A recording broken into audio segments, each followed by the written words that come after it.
Tiba-tiba, Choi berdiri dari tempat duduknya dan berkata dengan nada putus asa, "Tolong bantu saya, ayah mertua." Jin Yongchul menatapnya dengan tajam dan berkata, "Kau sedang apa? Apakah kau maju sebagai kandidat tanpa punya keyakinan untuk menang melawan siapapun lawanmu?" Choi mencoba menjelaskan, "Bukan begitu, saya hanya tidak menyangka Go Yongyol yang akan maju." Seo Yona, yang duduk di samping, menyela, "Ayah hanya perlu bicara satu dua kata padanya, kan, menantu ayah mencalonkan diri sebagai wali kota. Apa dia harus menjadi lawannya? Bukankah Go Yongyol akan menolak maju hanya dengan kata-kata ayah ini?" Jin Yongchul, dengan sedikit marah, berkata, "Apakah kau pikir semua akan selesai jika aku menghentikannya? Baik mana jika orang yang lebih menakutkan muncul setelahnya? Apa kalian memintaku untuk menghentikannya juga?" Dia melanjutkan, "Menyedihkan jika kalian mengira semuanya akan berjalan di jalur yang mudah, sadarlah mulai sekarang." Dojun, yang menyaksikan percakapan itu, bergumam dalam hati, ucapan ini tidak hanya ditujukan pada bibi dan paman, kakek mau bilang kalau tidak mudah menciptakan pejabat pembeli yang bisa membantu kita, apa ini juga salah satu cara kakek untuk mengujiku, tapi ujian ini terlalu berat untuk dikerjakan anak usia 20 tahunan. Jin Yongchul melanjutkan dengan suara yang lebih tegas, "Daripada kalian menghabiskan waktu untuk merengik minta bantuanku, cobalah berdiskusi dengan anggota partai. Posisi terbaik dalam pemilu daerah adalah menjadi wakil kota Seoul. Jadi, kalian tidak akan berpangku tangan saja, kan? Cepatlah ambil tindakan."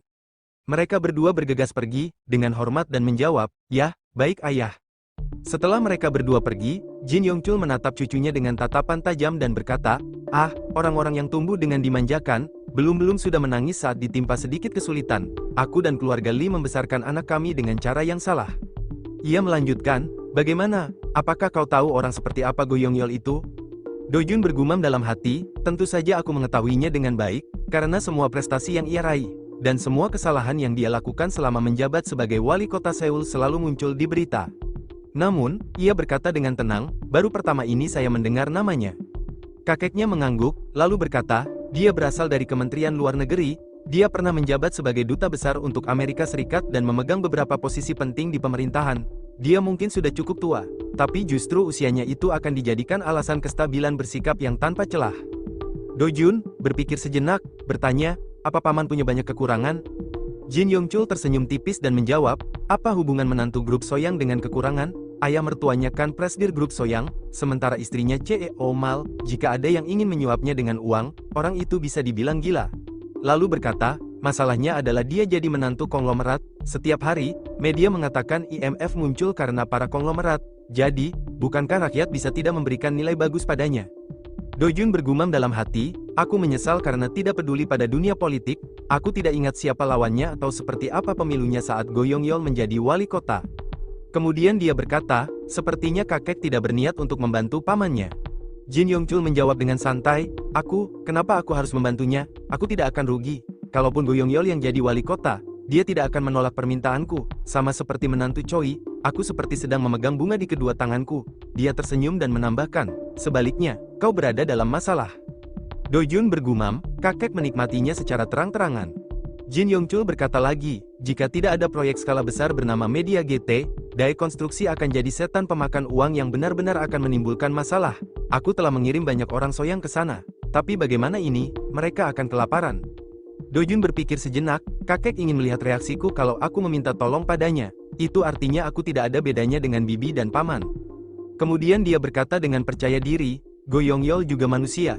Jadi, mungkin dia punya satu atau dua titik lemah yang bisa membuatnya berteriak saat diungkap. Kami memiliki peluang untuk menang jika bisa menemukannya, dan posisi paman sebagai menantu konglomerat mungkin merupakan kelemahan, tapi di sisi lain juga bisa menjadi kelebihan."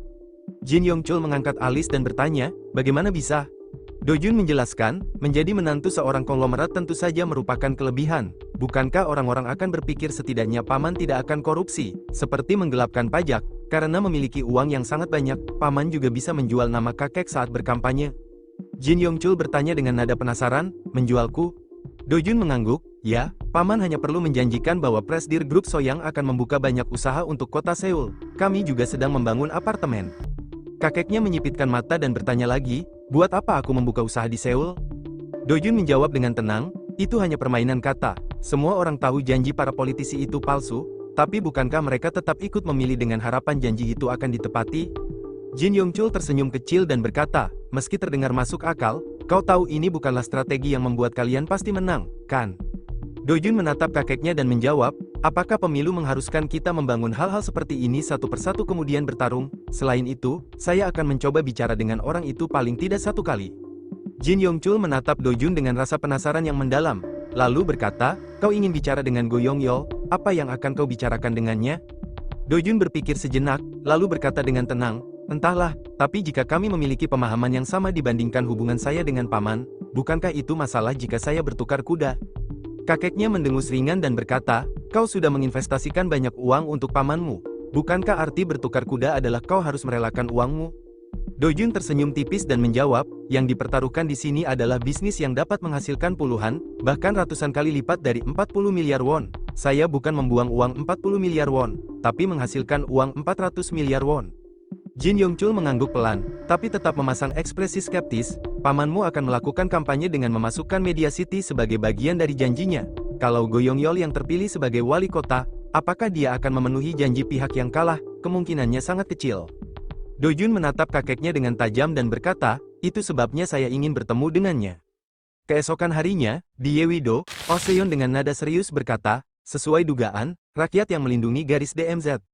Dojun, merasa bingung, bertanya, dibebaskan? Oh Seon mengangguk dan menjawab, benar, dia dibebaskan, kakaknya juga dibebaskan. Sementara satu putranya masih di pertahanan, dua putra yang lain juga dibebaskan. Mereka adalah anak-anak Tuhan. Mendengar itu, Dojun tersenyum dan berkata, sepertinya kita bisa mendorongnya ke arah militer lebih dulu. Dojun kemudian merenung dalam hati, kampanye pemilu sudah dimulai. Bahkan sebelum kampanye yang sesungguhnya dimulai, satu-satunya kelemahan Go Yongyol adalah dia dibebaskan dari wajib militer, sementara kelemahan paman adalah menjadi menantu konglomerat. Saat kedua belah pihak sibuk berkelahi dan saling fitnah, kakek tiba-tiba memperkenalkan seseorang kepada Dojun. Orang itu adalah tangan kanan Go Yongyol, sosok paling berkuasa yang mengendalikan pemilihan wali kota. Kakek berkata dengan nada penuh makna, jika Go Yongyol menjadi wali kota, konon dia akan menempatkan orang ini sebagai wakil wali kota untuk urusan politik. Beberapa saat kemudian, di sebuah restoran, seorang pria parubaya, dengan nada tegas, dia bertanya, apa Anda orang yang mengajak saya bertemu? Dojun menyambutnya dengan sopan, salam kenal, saya Jin Dojun, sambil memberikan kartu namanya. Pria parubaya itu membaca kartu nama tersebut dengan ekspresi datar, lalu berkata, saya datang karena ini permintaan dari orang yang tidak bisa saya tolak. Tapi saya tidak menyangka akan bertemu dengan seseorang dari perusahaan yang mengakuisisi grup Ajin. Dojun tersenyum tipis dan menjawab, terima kasih karena telah meluangkan waktu Anda yang berharga. Saya akan mencoba mengatakannya sesingkat mungkin, ini tidak akan memakan waktu lama. Pria itu memperkenalkan dirinya, saya Kim Wang Yu, sambil menyerahkan kartu namanya.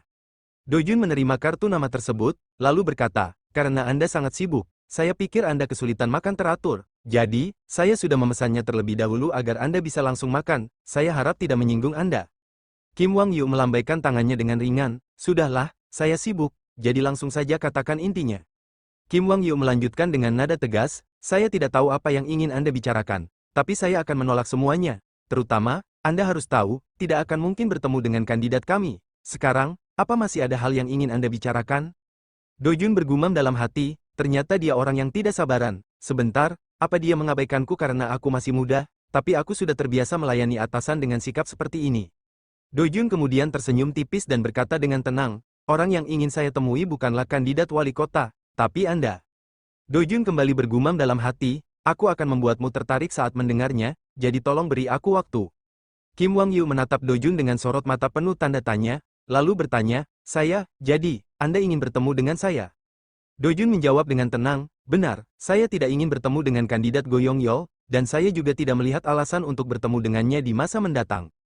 Kim Wang Yu mengangguk kecil, lalu berkata dengan nada tajam, walaupun Anda berasal dari perusahaan penanaman modal asing, sepertinya Anda cukup paham cara kerja politik di Korea Selatan, kunci untuk mengajukan permintaan bukanlah dengan menemui orang yang terlibat langsung. Dojun tersenyum tipis dan menjawab, Anda salah paham, saya tidak berniat mengajukan keluhan kepada kandidat Go Yongyol. Kim Wang Yu memiringkan kepalanya sedikit, seolah menimbang sesuatu, lalu berkata, kalau begitu, buat apa seorang pebisnis seperti Anda perlu menemui saya, jika tidak ada hal yang ingin dikeluhkan? Apa mungkin Anda bicara dengan hati-hati karena saya tadi langsung memotong pembicaraan? Dengan sikap santai, Dojun menjawab, tidak sama sekali, seperti yang saya katakan sebelumnya, tujuan saya adalah bertemu dengan Anda, General Manager Kim. Kim Wang Yu tersenyum tipis, menyembunyikan rasa ingin tahunya. Baiklah, katanya, mari kita dengar apa tujuan Anda. Dojun menghela napas pendek, lalu berkata, saya ingin bertanya, karena saya masih kurang pengalaman, apakah pernah ada kasus di mana orang kedua menggantikan posisi orang pertama?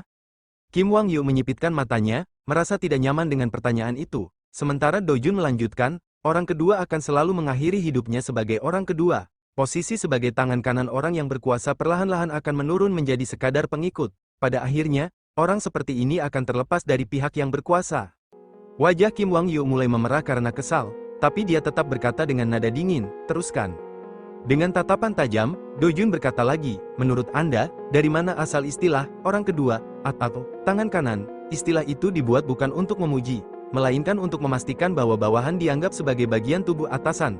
Istilah itu diciptakan agar orang kedua tetap loyal, walaupun telah diperas habis-habisan dengan pujian seadanya. Dojun kemudian bergumam dalam hatinya, aku hanya percaya padamu. Ayo kita lakukan bersama, kita berjalan bersama. Kata-kata manis itu terdengar begitu indah, tapi seringkali hanya membuat orang kedua rela mengajukan diri untuk bekerja tanpa henti, bertanggung jawab atas kesalahan yang bukan miliknya, dan menganggap itu hal yang wajar. Dia menatap Kim Wang Yu dengan penuh keyakinan, sambil berkata dalam hati, aku tahu pria ini tidak bisa lepas dari ilusi itu, tugas utamaku sekarang adalah membuatnya sadar. Dojun menatap Kim Wang Yu dengan penuh keyakinan, lalu berkata, sebenarnya, kita bisa mengatakan bahwa kehidupan Go Yongyol ada dalam genggaman tangan Anda. Bukankah suka-duka dalam kehidupan politiknya pada masa mendatang bergantung pada apa yang Anda lakukan? Kim Wang Yu tersenyum tipis, tampak seperti menyadari sesuatu, ternyata Anda anak muda yang licik, ujarnya, karena itu orang yang mengatur pertemuan ini memperkenalkan Anda pada saya. Kemudian dia melanjutkan, berhentilah berbasa-basi, katakan saja kesimpulannya jika benar sayalah target Anda, karena saya tidak sebodoh itu. Dojun menarik napas dalam, lalu berkata dengan tegas, saya ingin membeli sisa hidup Anda, General Manager Kim Wang Yu. Kim Wang Yu terkejut, matanya melebar. Apa? Tanyanya dengan nada bingung. Dojun melanjutkan dengan penjelasan yang tenang namun penuh makna, Anda adalah tangan kanan orang yang berpeluang kecil menjadi wali kota Seoul, apalagi sampai masuk ke Blue House. Tentu saja posisi sebagai wali kota Seoul masih belum pasti, dan jalan menuju Blue House juga lebih sulit. Selain itu, menurut saya Anda tak akan punya kesempatan mengambil alih jabatan itu. Jadi, maksud saya, bagaimana jika Anda menjual masa depan Anda dengan harga sangat tinggi, daripada mengincar kekuasaan dengan tingkat keberhasilan yang sangat kecil itu? Mendengar tawaran itu, Kim Wang Yu menjadi kesal, ekspresinya berubah tajam. Dia bertanya dengan nada marah, apa maksud Anda? Dojun tidak terganggu, malah melanjutkan dengan tenang, saya juga akan bertanggung jawab atas anak-anak Anda. Saya akan berusaha sebaik mungkin untuk mendukung anak Anda melakukan apapun yang mereka inginkan. Jika mereka ingin main-main saja, saya juga akan bertanggung jawab atas hal itu. Jangan salah paham, saya tidak mengharapkan sesuatu yang luar biasa. Yang perlu Anda lakukan hanyalah mengucapkan satu hal. Kim Wang Yu, yang tampaknya sudah mulai terperangah, bertanya, dan satu hal itu yang membuat saya dan kandidat Go Yongyol berpisah. Dojun menatapnya dengan tatapan tajam, Anda benar, tapi jika benar-benar menganggap Anda sebagai tangan kanan, beliau tak akan menyingkirkan Anda hanya karena Anda salah bicara. Bukankah ini kesempatan Anda untuk menguji apakah Anda benar-benar tangan kanan atau sekadar pelayan beliau? Dojun merenung sejenak, bergumam pada dirinya sendiri, jika benih keraguan dan ketidakpercayaan tersembunyi di sudut hatinya, benih itu akan mekar, tapi jika tidak, benih itu akan mulai bertunas sekarang. Dia melanjutkan lagi dengan suara penuh perhitungan, Anda hanya perlu mengatakan satu hal yang dapat menyebabkan kandidat Go Yongyol kalah dalam pemilihan wali kota, seolah itu adalah sebuah kesalahan. Sebagai imbasnya, saya akan memberi Anda 20 miliar. Kim Wang Yu jelas terkejut, wajahnya berubah seketika, namun Dojun tidak berhenti di situ. Saya akan mencuci uang Anda dan menaruhnya di tempat yang Anda inginkan, baik itu di Swiss atau Virgin Island. Selain itu, kami akan memperlakukan Anda sebagai salah satu staf eksekutif fantasi. Jika ingin tinggal di luar negeri, cukup beritahu kami nama negaranya, kami akan mendirikan cabang di sana sebagai tempat Anda bekerja. Tentu saja, Anda akan menikmati keuntungan menjadi staf eksekutif sepenuhnya. Suasana di ruangan itu semakin tegang, dan tawaran yang begitu besar membuat Kim Wang Yu terdiam, terperangah oleh apa yang sedang dipertaruhkan. Dojun dengan santai menunggu reaksinya, seolah sudah yakin bahwa tawaran ini akan menarik Kim Wang Yu untuk mengambil langkah besar yang bisa mengubah hidupnya. Dojun bergumam dalam hati, menganalisis situasi dengan cermat. Dalam setiap transaksi, harga selalu menjadi masalah utama. Pendirian seseorang bisa goyah saat kita menawarkan angka yang benar-benar tak terduga. Dojun mengingat pelajaran berharga dari masa lalunya ketika bekerja untuk Jin Yongjun. Dia pernah berkata, cara termudah untuk menjalin hubungan dengan orang yang berkuasa adalah dengan memberi mereka uang 100 juta won di acara-acara keluarga mereka. Namun, kali ini, tawaran Dojun jauh melampaui itu. Aku menawarkan 20 miliar won untuk mengkhianati Go Yongyol, orang yang selama ini dia layani. Dengan jumlah uang sebesar itu, Kim Wang Yu tidak hanya bisa mengubah nasibnya, tetapi juga memiliki kesempatan emas untuk memulai babak baru dalam hidupnya. Jika dia menggunakan beberapa miliar won dari uang itu untuk biaya khusus partai, baik partai berkuasa maupun oposisi, dia bahkan dapat mengincar kursi anggota DPR sebagai perwakilan partai tersebut, pikir Do Jun. Baginya, tawaran ini bukan sekadar pengkhianatan, melainkan juga peluang besar untuk Kim Wang Yu. Ini bisa menjadi kesempatan baginya untuk berpindah dari tangan kanan seorang ke tangan kanan orang lain, atau bahkan menjadi sesuatu yang lebih besar. Do Jun berdiri dengan tegas dan berkata, saya tidak tahu siapa yang mengatur pertemuan ini, tapi percayalah pada orang itu, dengan sikap penuh keyakinan. Dia melanjutkan, saya tidak sedang membual, tidak akan membocorkan apapun yang kita bicarakan di sini. Tanpa memberi kesempatan bagi Kim Wang Yu untuk merespons, Do Jun mulai bergerak menuju pintu dengan langkah cepat. Sebelum keluar, dia menoleh dan menambahkan, saya akan memberi Anda cukup waktu untuk memikirkannya. Jika Anda tidak menghubungi saya sampai jam ini besok, saya akan mencari orang lain. Bagaimanapun juga, pasti ada yang akan membicarakan kelemahan kandidat Go Yongyol. Do Jun berhenti sejenak di ambang pintu, mengeluarkan kalimat terakhirnya dengan nada yang lebih dalam. Pada zaman ketika orang rela mengeluarkan simpanan perhiasan emas mereka dan bergabung dalam gerakan pengumpulan emas, banyak pula yang rela menjual jiwanya seharga 20 miliar won. Kata-kata Do Jun menggema di telinga Kim Wang Yu, dan pernyataan terakhir yang begitu tajam membuatnya terkejut sekaligus bimbang. Malam itu, di kediaman Jin Yong Chul, dia bertanya kepada cucunya, Kim Wang Yu, siapa dia?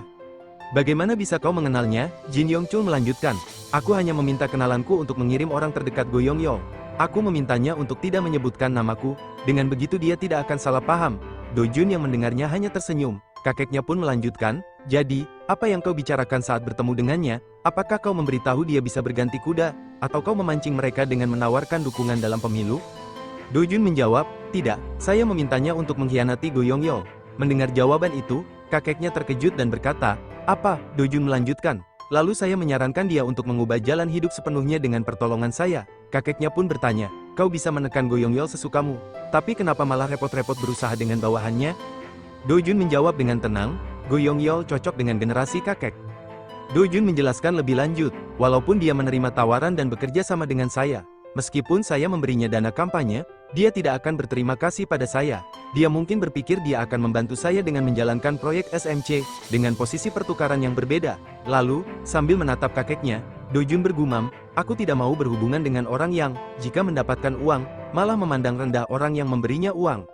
Kemudian Do Jun berkata, berbeda dengan Paman atau Kim Wang Yu, mereka akan melakukan apapun untuk membalas kebaikan yang telah saya berikan. Orang-orang yang bertindak begitu, yang kakek telepon, akan menundukkan kepala di depan kakek, kan? Kakeknya tertawa mendengar itu dan berkata, kau mencoba mendiskriminasi generasi tua saat membeli seseorang. Do Jun pun bergumam, bagaimana penilaian kakek terhadapku? Kakeknya menjawab, rupanya aku masih menganggapmu hanya sebagai cucuku. Kukira kau akan bertemu secara pribadi dengan Go Yongyol melalui orang itu, tak kusangka kau malah bertaruh untuknya. Kakeknya melanjutkan, aku sama sekali tidak pernah berpikir kau akan melampaui pemikiranku. Mendengar itu, Do Jun terkejut dan bergumam, berhasil. Adegan berpindah ke sebuah gedung, di mana Kim Wang Yu sedang duduk di sebuah ruangan sambil merenungkan kata-kata Do Jun sebelumnya. Anda hanya perlu mengatakan satu hal yang dapat menyebabkan kandidat Go Yongyol kalah dalam pemilihan wali kota, seolah itu adalah sebuah kesalahan. Sebagai balasannya, saya akan memberinya Anda 20 miliar. Selain itu, kami akan memperlakukan Anda sebagai salah satu staf eksekutif fantasi. Jika ingin tinggal di luar negeri, cukup beritahu kami nama negaranya. Kami akan mendirikan cabang di sana sebagai tempat Anda bekerja. Tentu saja, Anda akan menikmati keuntungan menjadi staf eksekutif sepenuhnya. Tiba-tiba, seorang pria muncul di ruangan itu, membuat Kim Wang Yu kaget. Ia bertanya, apa urusan Anda berjalan lancar? Pria itu adalah Go Yongyol menjawab dengan nada kesal. Sialan, saat dia merasa tidak puas, dia meneleponku. Tapi sekarang dia mempermainkanku supaya aku menurut. Kim Wang Yu pun bertanya, kenapa perwakilan partai bersikap seperti itu? Go Yongyol menjawab, dia bilang para anggota DPR di daerah pemilihan Seoul butuh uang untuk menggerakkan cabang partai di daerah masing-masing. Karena itu, partai akan memberi sebagian dana pemilu kepada mereka. Kim Wang Yu pun bergumam dalam hati, mungkin sekarang bukan saat yang tepat untuk memastikan hal ini. Tapi yang jelas, kesungguhan seseorang akan muncul, dan sifat aslinya pun terungkap, jadi, sekaranglah kesempatanku. Kemudian, Kim Wang Yu berkata dengan nada hati-hati, Pak Kandidat, saya minta maaf sebelumnya. Go Yongyol, yang tampak sibuk dan kesal, menjawab, ada apa? Kim Wang Yu melanjutkan, sepertinya saya harus pergi selama sekitar 1 minggu, ada urusan keluarga. Dengan nada marah, Go Yongyol menjawab, apa maksudmu, apa kau tidak tahu betapa pentingnya saat ini, urusan keluarga, tunda saja, kenapa teman yang sudah tahu kondisi seperti ini malah tiba-tiba begini, mana bisa bekerja sambil mengurus keperluan rumah, kau juga tahu, kan, aku sudah tinggal di hotel lebih dari 2 minggu, aku bahkan tidak ingat jelas wajah anak-anakku. Dia pun berdiri dan berkata lagi dengan suara lantang, ya ampun, buat janji makan-makan dengan para anggota DPR daerah Seoul dan ketua komite daerah, aku harus tampil dalam acara yang menghabiskan uang seperti itu. Kim Wang Yu menunduk dan menjawab, baik, saya mengerti. Go Yongyol kemudian berkata, oh ya, General Manager Kim. Kim Wang Yu menjawab, ya, sambil mencoba tetap tenang. Dalam hatinya, ia bergumam, benar, situasinya tidak bagus, jadi mungkin dia tidak punya waktu untuk menanyakannya. Go Yongyol melanjutkan, apakah hasil presentasi dukungan suara pada polling minggu lalu sudah keluar? Kim Wang Yu tampak bingung dan bertanya, apa? Lalu dengan cepat dia ingat, ya, hasilnya menunjukkan Anda unggul, tapi hanya berdasarkan margin kesalahan. Kim Wang Yu pun melanjutkan, karena jalannya terus melebar, kita akan melihat hasil yang lebih baik minggu depan. Go Yongyol tersenyum tipis dan berkata, baiklah, kerja bagus. Kemudian dia meninggalkan ruangan tanpa banyak bicara. Setelah itu, Kim Wang Yu bergumam dalam hati, yang ingin ku dengar hanyalah satu pertanyaan, apa yang terjadi? Pada saat seperti ini, ketika setiap menit sangat berharga, orang yang memimpin pemilu malah mengatakan dia akan absen selama seminggu. Bukankah seharusnya dia bertanya apa yang terjadi sampai saat ini? Aku bahkan lebih banyak mengurus keperluan pribadinya daripada keluargaku sendiri. Tapi dia bahkan tak bertanya apa yang terjadi pada keluargaku. Aku sudah melayaninya selama lebih dari 10 tahun dan tidak pernah sekalipun mengatakan sesuatu yang mengecewakan. Kim Wang Yu bergumam lagi, aku tidak ingin mengambil keputusan secara terburu-buru. Besok pagi, dia pasti akan bertanya padaku apa yang terjadi pada keluargaku. Namun, seminggu kemudian, di gedung yang sama, Kim Wang Yu bergumam dengan nada kesal, setelah semua yang sudah kulakukan, aku bahkan tak mendapat satu pertanyaan pun tentang keluargaku, apa aku hanya alat baginya, tatapannya penuh kekecewaan, seolah mempertanyakan semua pengorbanannya selama ini. Pada malam harinya, Kim Wang Yu dan Do Jun duduk di sebuah restoran, Kim Wang Yu pun membuka pembicaraan, apa fantasi benar-benar memiliki hubungan dekat dengan grup Soyang? Do Jun menjawab dengan tenang, benar, bukankah kami sudah bersimulasi dengan Soyang Motor? Namun, Kim Wang Yu melanjutkan dengan nada serius, tidak, bukan hubungan bisnis, tapi dengan keluarga pemilik Soyang, apa kau melakukan semua ini untuk menjadikan menantu dari presidir grup Soyang sebagai wali kota Seoul? Do Jun bergumam, maksudmu, kau tahu yang kutawarkan hanyalah umpan dan kau tak cukup bodoh untuk memakannya. Lalu Do Jun menjawab, ini tak ada hubungannya dengan kenyataan itu. Jika ingin membuat menantu grup Soyang memenangi pemilu, buat apa saya menjalani proses rumit seperti ini? Lebih baik menggunakan kekuatan grup Soyang, kan? Kim Wang Yu mengangguk pelan, lalu berkata, baiklah, mari kita bicara secara terbuka sekarang, kenapa kau ingin menuduhkan menantu grup Soyang sebagai wali kota Seoul? Do Jun memandangnya tajam dan menjawab dengan tenang, ini rahasia perusahaan, jadi saya tidak bisa mengungkapkannya pada orang luar. Mendengar jawaban Do Jun, Kim Wang Yu merasa sedikit kesal. Ia melontarkan pertanyaan dengan nada tajam, orang luar, aku sedang berpikir untuk menjadi pengkhianat sekarang. Tapi jika kau bilang aku orang luar, sebenarnya aku berada di pihak mana? Apa aku tidak punya tempat untuk berpijak? Do Jun tetap tenang dan menjawab dengan santai, Anda akan menjadi orang dalam setelah menerima uang kami, dan kandidat Go Yongyol kalah dalam pemilihan. Sampai saat itu tiba, Anda harus tetap berada di garis batas. Kim Wang Yu mengangguk pelan dan menghela napas. Hah?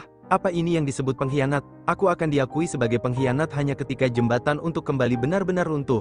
Ini benar-benar tidak mudah. Do Jun tersenyum tipis dan melanjutkan, Pak General Manager, maaf saya bicara jujur begini, merusak kepercayaan rekan kerja atau teman bisa disebut pengkhianatan. Tapi merusak kepercayaan atasan bukanlah pengkhianatan, melainkan akhir dari hubungan bisnis. Lalu Do Jun melanjutkan dengan penuh keyakinan, apakah Anda benar-benar memiliki hubungan atas dasar kepercayaan dengan kandidat Go Yongyol? Apakah Anda benar-benar tidak mengharapkan imbalan sama sekali? Era modern bukanlah era dinasti atau era feodal. Ia menuangkan minuman ke gelasnya dan berkata lagi, kini kesetiaan menjadi suatu kebaikan yang harus dihapuskan. Apa arti kesetiaan ketika atasan memperlakukan bawahan seperti anjing? Bawahan bukanlah anjing, kalian harus saling menghormati. Kita sudahi saja pembicaraan ini, sama sekali tidak menyenangkan. Kim Wang Yu menatap Do Jun dan berkata dengan nada penuh keyakinan, aku hanyalah orang yang materialistis. Mendengar itu, Do Jun tersenyum tipis dan menjawab, sebagian besar orang adalah materialistis, sayangnya, meski materialistis, mereka tidak bisa mendapatkan uang. Kim Wang Yu tertawa kecil dan menanggapi, Apa maksudmu? Aku lebih baik karena bisa mendapatkan uang yang sangat banyak. Do Jun tetap tenang dan berkata, bukankah Anda bisa mendapatkan uang dan punya kesempatan untuk mengejar apa yang Anda inginkan? Cobalah mencalonkan diri sebagai anggota DPR, bukan menjadi kaki tangan siapapun. Fantasi akan membantu Anda secara aktif. Ia melanjutkan, hingga pemilu anggota DPR ke-16, baik sebagai wakil partai yang berkuasa atau oposisi, atau mungkin perwakilan distrik tertentu atau partai independen, bukankah Anda punya uang dan waktu yang cukup untuk mempersiapkannya? Kim Wang Yu tampak berpikir panjang, dan mengalihkan, mau Swiss atau bank lain, tolong pindahkan uang itu secepatnya. Lalu, ketika aku menghubungimu 2 hari sebelum pemilu, siapkan para wartawan, aku akan melancarkan pukulan besar. Do Jun tersenyum puas dan berkata, Anda tidak perlu khawatir soal uang, saya juga sangat mementingkan kepercayaan, saya tidak akan menusuk Anda dari belakang. Keesokan harinya, di Yewido, Seoyona mendatangi Oh Seon di kantor. Dengan nada khawatir, ia berkata, Anda telah memberikan begitu banyak perhatian pada kami, tapi saya rasa ini akan sulit. Hanya tinggal 10 hari lagi menuju pemilu, tapi kesenjangan persentase dukungan suara makin melebar. Oh Seon menatapnya dengan tegas dan berkata, kan masih ada 10 hari lagi, kenapa Anda sudah menyerah? Seoyona menghela napas berat, lalu menjawab, kami tidak mau menyerah. Tapi ada yang disebut kecenderungan untuk membalikkan keadaan dengan pukulan besar. Namun, semua yang bisa dilakukan sudah dilakukan. Seoyona bergumam, mengingat apa yang dikatakan Jin Yongchul sebelumnya. Saat itu, Jin Yongchul berkata, uang yang fantasi berikan pada kalian adalah 40 miliar, jangan anggap remeh Oh Seon dari fantasi, dia mengakuisisi Ajin dengan uang investor Amerika Serikat, bahkan sampai menelan DH konstruksi. Kalian memiliki kontrak dengan orang seperti itu. Meski tidak menang, entah apa yang akan dia lakukan jika kalian berkampanye setengah hati atau bahkan menyerah. Jadi, temui Oh Seon, dan hiburlah dia. Setelah merenungkan kata-kata itu, Oh Seon berpikir sejenak, lalu berdiri, dengan senyuman samar, ia berkata, apa Anda ingin saya mengembalikan keadaan? Suasana di meja makan terasa penuh, dengan banyak makanan yang terhidang dan amplop-amplop yang berserakan di sekitar meja. Seseorang memegang salah satu amplop, dengan ekspresi cemas, berkata, Pak Oh Seon, saya tidak tahu ada masalah apa, tapi apakah pencernaan saya akan terganggu jika memakan ini? Oh Seon menanggapi dengan tenang, itu hanya uang saku dari reporter Par, siapa yang akan memperdebatkan uang saku yang diberikan seorang atasan, bahkan presiden terkadang melemparkan dompetnya. Seseorang lainnya mengangguk sambil menyium amplop tersebut, setuju dengan pernyataan Oh Seon. Oh Seon melanjutkan, sebagai gantinya, berhentilah mengatakan bahwa masa depan dekonstruksi akan suram, setiap orang yang memimpin perusahaan harus bertanggung jawab. Seseorang bertanya penasaran, apa maksudnya? Oh Seon menjelaskan, tolong pahami posisiku juga, aku membutuhkan mereka untuk menyingkirkan bagian yang bosok, kalian kan tahu hal itu. Tiba-tiba, beberapa orang di meja itu berbisik, sesuai dugaan, ini adalah racun tikus. Oh Seon menggelengkan kepala, kesal, astaga, kau bicara begitu lagi, hanya ini yang ku minta dari kalian. Tiba-tiba dari samping, berkata, baiklah, ayo kita bersulang, kendurkan ikat pinggang kalian hari ini, dan minumlah sepuasnya, saat pemungutan suara berakhir lusa, Go Yong-yeol akan menjadi wali kota. Suasana di meja makan menjadi tegang, semua orang menoleh dengan penuh rasa ingin tahu ketika nama, Go Yong-yeol, disebut, Go Yong-yeol, siapa itu? Tanya salah satu dari mereka. Lalu, seseorang menambahkan, apa mereka juga mendukung Go Yong-yeol? Seorang lainnya bertanya, apakah mereka pekerja untuk kampanye? Namun, sebelum jawaban bisa diberikan, suara seseorang di samping mereka menghentikan percakapan. Aku mengenali suara itu, diamlah, kata orang tersebut, sambil memberi isyarat untuk menutup mulut. Suasana menjadi hening seketika. Oh Seon, yang merasa tidak nyaman, mencoba mengembalikan suasana dengan berkata, hei, kenapa kalian seperti ini? Aku jadi tak berselera minum-minum. Jangan pedulikan mereka, ayo kita minum-minum saja. Namun, di sampingnya, seseorang menahan pembicaraan, Pak CEO, tolonglah diam, tunggu sebentar, biarkan kami memastikannya dulu. Suasana semakin tegang ketika pembicaraan di ruang sebelah berubah serius. Dengan hanya tersisa 1 hari, yaitu besok, kita mengadakan acara makan malam bersama hari ini untuk membereskan kekuatan terakhir kita, kata salah satu dari mereka yang di ruang sebelah, lalu terdengar lagi itu, setelah pemilu selesai, aku tidak akan pernah melupakan harga yang telah kalian bayar atas kerja keras kalian. Seorang lainnya bertanya, sekarang Pak General Manager akan menjadi wakil wali kota, kan? Orang-orang di sekitar Oh Seon pun mendengarkan dengan seksama, merasa semakin penasaran dengan apa yang sedang dibicarakan di ruang sebelah. Mereka mulai bergumam satu sama lain, wakil wali kota berikutnya, salah seorang dari mereka bergumam juga, Kim Wang Yu, kalau begitu, apa Kim Wang Yu tokoh kunci dalam kampanye pemilu, ada di ruang sebelah, wah ini berita eksklusif. Sementara di dalam ruangan itu, suasana semakin tegang ketika seseorang dengan hati-hati berkata kepada Kim Wang-yuk, "Ya ampun, bukan begitu maksud saya, Anda harus mengambil alih posisi wali kota berikutnya, Pak General Manager." Kim Wang-yuk tampak bingung sejenak, lalu bertanya dengan nada heran, "Apa, mengambil alih?" Kemudian, dengan geram dia menepuk meja dengan keras, "Aku yang menjadikan kandidat Go sebagai wali kota, apa maksudmu mengambil alih?" Suaranya semakin keras, "Sekarang, kandidat Go Yang Yol yang harus mengirimku ke Yewido, aku yang menghilangkan semua bau busuk si tua itu." Orang di hadapannya tampak terkejut dan bertanya dengan hati-hati, "Jadi, apa kecurigaan itu benar?" Kim Wang-yuk langsung menatap tajam dan bertanya balik, "Kecurigaan apa?" Orang itu melanjutkan, "Tentang pembebasan wajib militer." Dengan santai, Kim Wang-yuk menjawab, "Kau ini polos atau bodoh? Apa kau pikir pejabat tinggi seperti kandidat Go Yang Yol akan mengirim anaknya wajib militer?" Mereka bertiga terdiam sejenak. Lalu Kim Wang-yuk melanjutkan dengan nada lebih serius, "Hanya rakyat jelata seperti kita yang pergi wajib militer." Di ruangan Oh Se-yun, suasana terasa sangat tegang. Oh Se-yun tampak santai, seolah sudah mengetahui apa yang sedang terjadi dan semuanya sudah direncanakan dengan matang. Tanpa melirik, dia mendengar orang-orang di sekitar dirinya bergumam dengan kaget, "Pembebasan wajib militer." Di ruangan sebelah, Kim Wang-yuk tampak berbicara dengan seseorang dengan suara yang cukup tegas. "Apa yang dia lakukan agar ketiga putranya tidak ikut wajib militer?" tanya seseorang itu. Kim Wang-yuk dengan percaya diri menjawab, "Ada puluhan surat keterangan kesehatan palsu yang kubuat sendiri." Kemudian dia melanjutkan, "Seharusnya si tua itu punya anak saat mereka di Amerika. Dengan begitu, mereka tidak perlu ikut wajib militer karena menjadi warga negara Amerika Serikat." Seseorang di depannya tampak berpikir sejenak dan berkata, "Bukan begitu. Kalau jadi warga negara Amerika Serikat, bukankah mereka harus mendaftar wajib militer secara sukarela?" Kandidat Go mencalonkan diri sebagai wali kota Seoul. Kim Wang-yuk terdiam sejenak, lalu mengangguk dan berkata, "Kalau dipikir-pikir, ucapanmu itu benar." Namun, orang di depannya masih penasaran, "Tapi kenapa putra ketiga beliau tidak mendapat pembebasan militer dan malah mendapati pos pertahanan?" Dengan ekspresi tenang, Kim Wang-yuk menjawab, "Oh, itu, dia bukan anak kandidat Go." Mereka bertiga terdiam sejenak, tercengang dengan apa yang baru saja mereka dengar. Suasana di ruangan itu semakin tegang, dan di ruang sebelah, di tempat Oh Se-yun berada, orang-orang pun terkejut dan bergumam, "Berarti anak haram." Oh Se-yun yang mendengar penjelasan itu pun terlihat sangat terkejut. Dia bergumam, "Aku bahkan tidak mengetahui fakta ini." Terlihat jelas bahwa dia tak menyangka akan mendengar hal seperti ini. Suasana di ruangan semakin tegang dengan setiap kata yang keluar. Tiba-tiba, suara dari ruang sebelah terdengar lagi. Kim Wang-yuk kembali berbicara dengan nada yang lebih santai namun penuh informasi. "Kejadiannya pasti saat kandidat Go bekerja sendirian di Jepang," katanya. "Bagaimana bisa seorang pria hidup sendirian di luar negeri selama beberapa tahun tanpa wanita? Dia berselingkuh dengan seorang pegawai perempuan di Kementerian Luar Negeri." Kim Wang-yuk melanjutkan, "Kandidat Go juga tidak bisa berbuat apa-apa. Dia sangat bersyukur karena istrinya mau menambahkan anak itu ke kartu keluarga mereka. Jadi, dia mengirim putranya itu untuk ikut wajib militer." Seseorang yang ada di hadapannya bertanya, "Kalau begitu, kenapa dia bertugas di pos pertahanan?" Dengan tenang, Kim Wang-yuk menjawab, "Dia masuk lewat jalur biasa karena penglihatannya sangat buruk."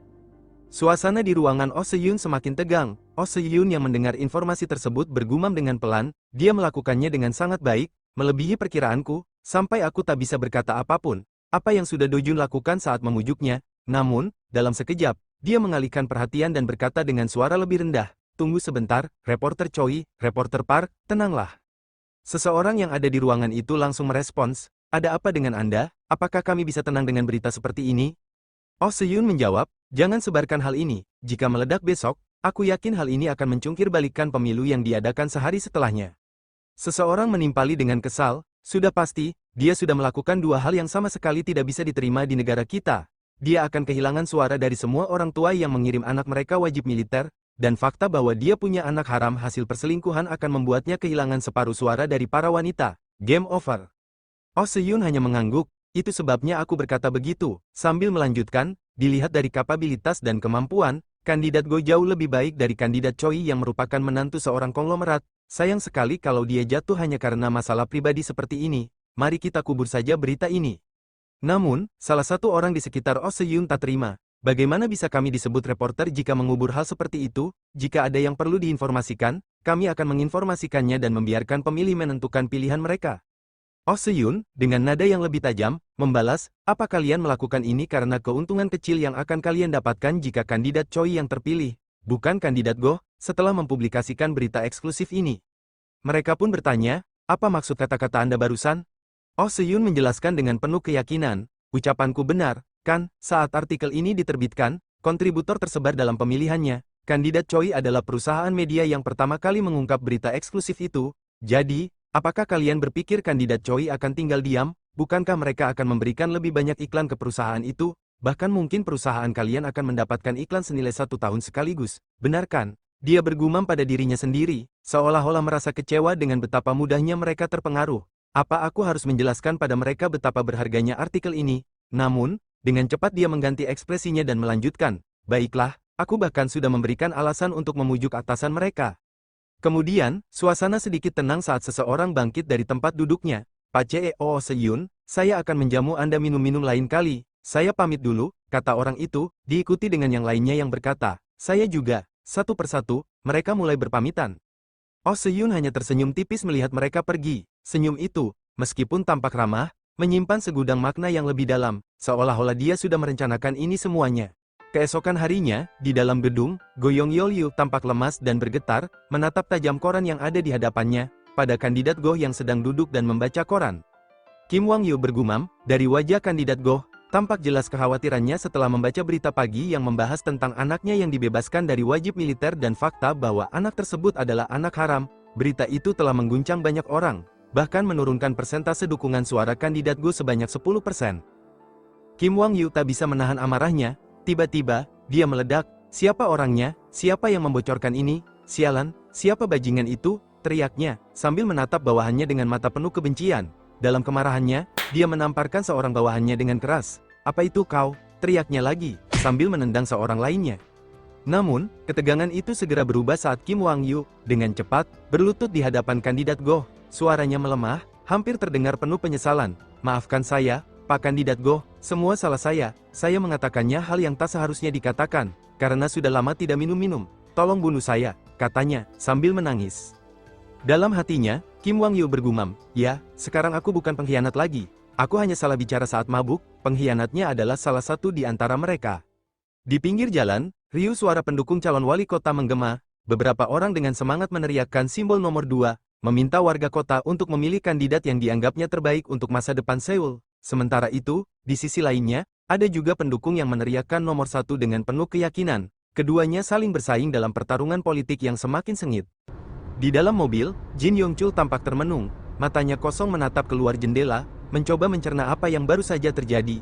Aku tak menyangka dia berhasil memujuk tangan kanan Go Yang-yeol. Trik macam apa yang dimainkan anak ini, pikirnya dalam hati. Selama ini, Jin Yong-chul telah melihat banyak orang yang mengabdikan hidup mereka untuk politik.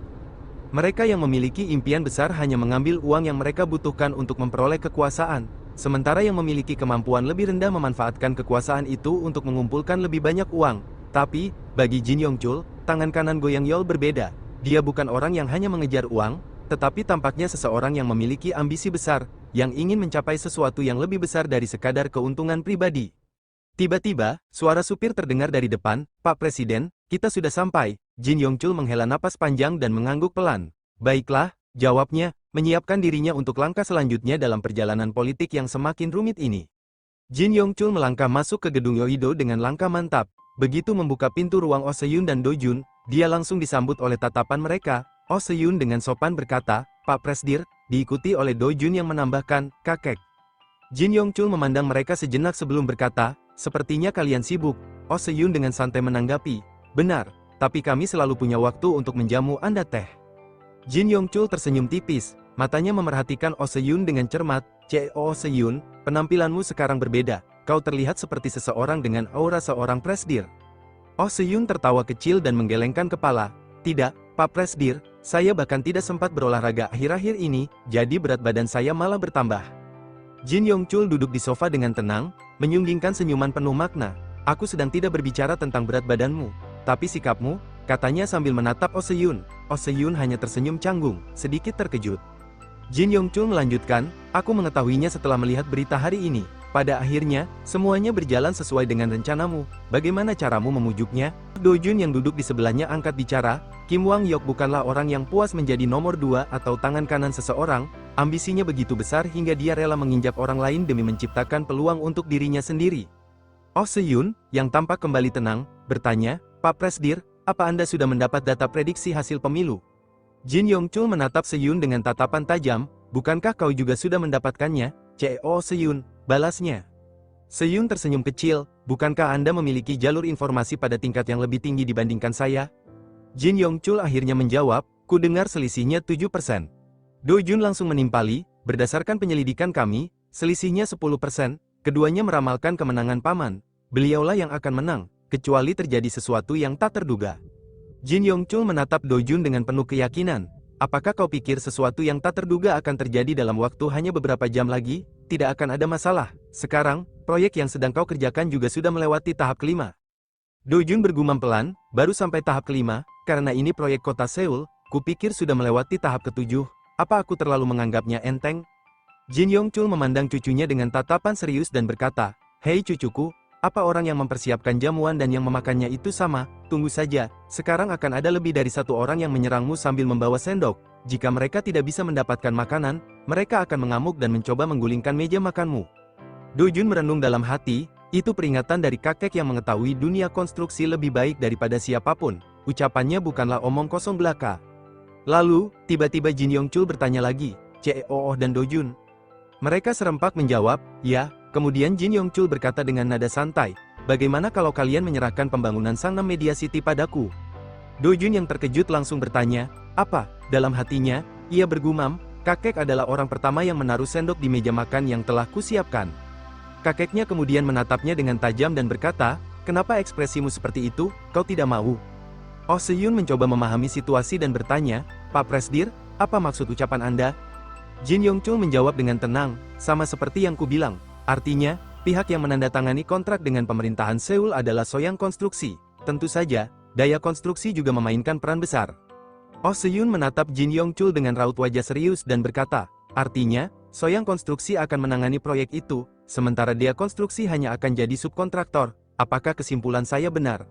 Jin Yongchul tertawa kecil dan menjawab, "Wah, kenapa kau bicara seperti itu, subkontraktor? Dalam kasus ini namanya kerjasama." Oh Seyun bergumam dalam hatinya, "Walaupun aku tahu orang tua ini serakah, tak kusangka dia bahkan mencoba mencaplok peluang bernilai puluhan miliar won yang diciptakan oleh cucu tercintanya." Do Jun, dengan nada sedikit bingung, bertanya, "Kek, apakah kek serius?" Jin Yongchul memandang cucunya dengan tatapan tajam dan berkata, "Hei nak, apakah kau pikir aku akan bercanda soal bisnis?" Kemudian, dengan nada lebih tegas, dia melanjutkan, "Bukankah aku sudah mengatakannya padamu, pekerjaan ini terlalu berat untuk dikerjakan hanya oleh 2 orang. Terlebih lagi, saat ini perusahaan-perusahaan konstruksi sedang kesulitan. Perusahaan-perusahaan yang masih bertahan tidak akan membiarkan peluang emas seperti ini berlalu begitu saja. Dalam beberapa hal, bukankah ini bisa dianggap sebagai proyek nasional?" Do Jun berkata, "Maksud kek, kami akan kesulitan untuk mengambil alih proyek ini sendirian." Jin Yongchul tersenyum tipis dan menjawab, "Kau benar." Do Jun menatap kakeknya dengan sedikit frustrasi dan berkata, "Kalau begitu, kek bisa membantu kami, kan? Apakah kek harus mengambil semuanya?" Jin Yongchul menghela napas dan menjawab dengan tegas, "Aku yakin ini tidak hanya sebatas membantu. Kalau aku tidak maju, bisnis ini akan dihancurkan. Kau bahkan akan kesulitan untuk mengambil 20% dari bisnis itu. Kalau tidak, kartel perusahaan-perusahaan konstruksi akan menggulingkan rencana ini dan membuat rencana baru tahun depan atau tahun berikutnya. Tentu saja, pada saat itu Dea Konstruksi tidak punya ruang untuk campur tangan." Oh Seyun mencoba menyela dengan hati-hati, Pak Presidir, sebagian besar eksekutif Dea Konstruksi berasal dari Soyang. Saya pikir kerjasama ini sudah cukup. Apakah Soyang Konstruksi benar-benar perlu memimpin proyek ini?" Jin Yongchul menatap Seyun dengan tajam dan berkata dengan nada kesal, "Ya ampun, kenapa anak-anak muda tak mengerti apa yang kukatakan?" Dia melanjutkan dengan nada yang lebih tajam, "Maksudku adalah, usahaku bukan hanya sebatas membantu. Jika itu bisnis yang sulit dimiliki oleh siapapun kecuali aku, bukankah itu berarti aku adalah pemiliknya?" Do Jun hanya bisa bergumam dalam hati, "Aku sama sekali tidak mengerti isi pikiran kakek. Kenapa kakek tiba-tiba bersikap seperti ini? Bagaimana bisa orang yang selama ini tidak memandang Dea Konstruksi, atau lebih tepatnya seluruh grup HW yang terpisah dari Soyang, bisa seserakah ini? Apakah ini berarti untuk bisnis yang benar-benar menguntungkan, hubungan keluarga pun kakek kesampingkan? Apakah ini kebiasaan seorang presidir konglomerat?" Do Jun menatap kakeknya dengan tenang namun tegas, "Kakek, jumlah perusahaan di bawah nama grup Soyang berangsur-angsur bertambah, dan pada titik tertentu, orang-orang meminta bantuan hanya pada kakek. Jadi, kakek bahkan tidak perlu beranjak dari ruang baca. Tapi sekarang, sampai repot-repot datang ke sini?" tanyanya, mencoba memancing reaksi. Jin Yongchul tersenyum tipis dan menjawab santai, terkadang aku juga pergi keluar saat cuaca bagus seperti ini. Namun, Dojun tak berhenti di situ. Benarkah bukan karena kakek tidak sabar? Tantangnya lagi. Kali ini, Jin Yongchul mengerutkan dahi. Tidak sabar? Kenapa aku harus tidak sabar? Jawabnya dengan nada heran. Dojun menatapnya lebih serius. Saat paman menjabat sebagai wali kota, saya akan mengajukan bisnis ini. Kami adalah satu-satunya perusahaan yang cukup siap untuk terjun ke bisnis ini, katanya dengan keyakinan. Lalu, dengan tatapan tajam, dia menambahkan, kami tidak akan memberi waktu bagi perusahaan lain untuk menggenggam sendok. Jin Yongchul tersenyum tipis namun sinis. Apa akhirnya semua itu akan berjalan sesuai keinginanmu? Tanyanya penuh teka-teki. Dojun balas menatapnya tanpa gentar. Bukankah kakek terburu-buru kemari karena tahu betul kakek tidak akan punya peluang jika tidak mengambil alih proyek sebelum dimulai? Dalam hati, Dojun bergumam, aku tidak tahu apakah kakek sedang mengujiku atau tidak. Tapi untuk saat ini, hal terbaik yang bisa kulakukan adalah menunjukkan tekadku. Mungkin kakek akan menganggapku menyebalkan. Tapi apa boleh buat, karena jika aku hanya memperhatikan perasaan kakek, aku tidak ada bedanya dengan paman dan bibi. Dojun menatap kakeknya dengan penuh keyakinan dan berkata, karena kami tidak tahu banyak tentang bidang konstruksi, bantuan kakek sangatlah berharga. Tapi, kami tidak bisa menyerahkan seluruhnya pada kakek. Kami akan memimpin proyek ini, sementara Soyang Konstruksi akan menjadi partner terpercaya kami. Ini adalah batas maksimal toleransi kami. Jin Yongchul mengerutkan kening, lalu dengan nada dingin menjawab, jika kau menginginkan makanan yang tidak dapat kau telan, mulutmu akan terkoyak, kau akan terluka parah jika melebih-lebihkan kemampuanmu. Namun, Dojun tetap tenang dan membalas, bukankah proses anak-anak yang tumbuh dewasa itu memang penuh luka, kami akan mencobanya. Tatapan Jin Yongchul berubah tajam, lalu dia berkata dengan nada penuh peringatan, apa aku bisa mengambil kesimpulan bahwa kau baru saja mengubah kakekmu ini menjadi musuh? Dojun menggeleng dengan tenang dan menjawab, musuh, tentu saja tidak. Saya masih berpikir Soyang Konstruksi adalah partner terbaik dalam proyek ini. Jin Yongchul langsung menyela sambil berdiri dengan ekspresi marah. Jika melawan keinginanku, kau tidak ada bedanya dengan musuh. Suaranya menggema di ruangan, menambah tegang suasana. Dengan nada tajam, dia melanjutkan, pikirkan baik-baik hingga pemungutan suara berakhir besok, lalu kita akan membicarakannya lagi. Ini juga berlaku untukmu, Cheo Seyun. Proyek ini tidak akan mudah dijalankan tanpa aku. Setelah berkata demikian, Jin Yongchul berbalik dengan langkah tegas dan meninggalkan ruangan, meninggalkan Dojun dan Oh Seyun dalam diam yang penuh ketegangan. Saat dalam perjalanan pulang, Jin Yongchul duduk diam di dalam mobil, tatapannya kosong menembus kaca jendela. Apakah sudah tiba waktunya sekarang? Gumamnya pelan.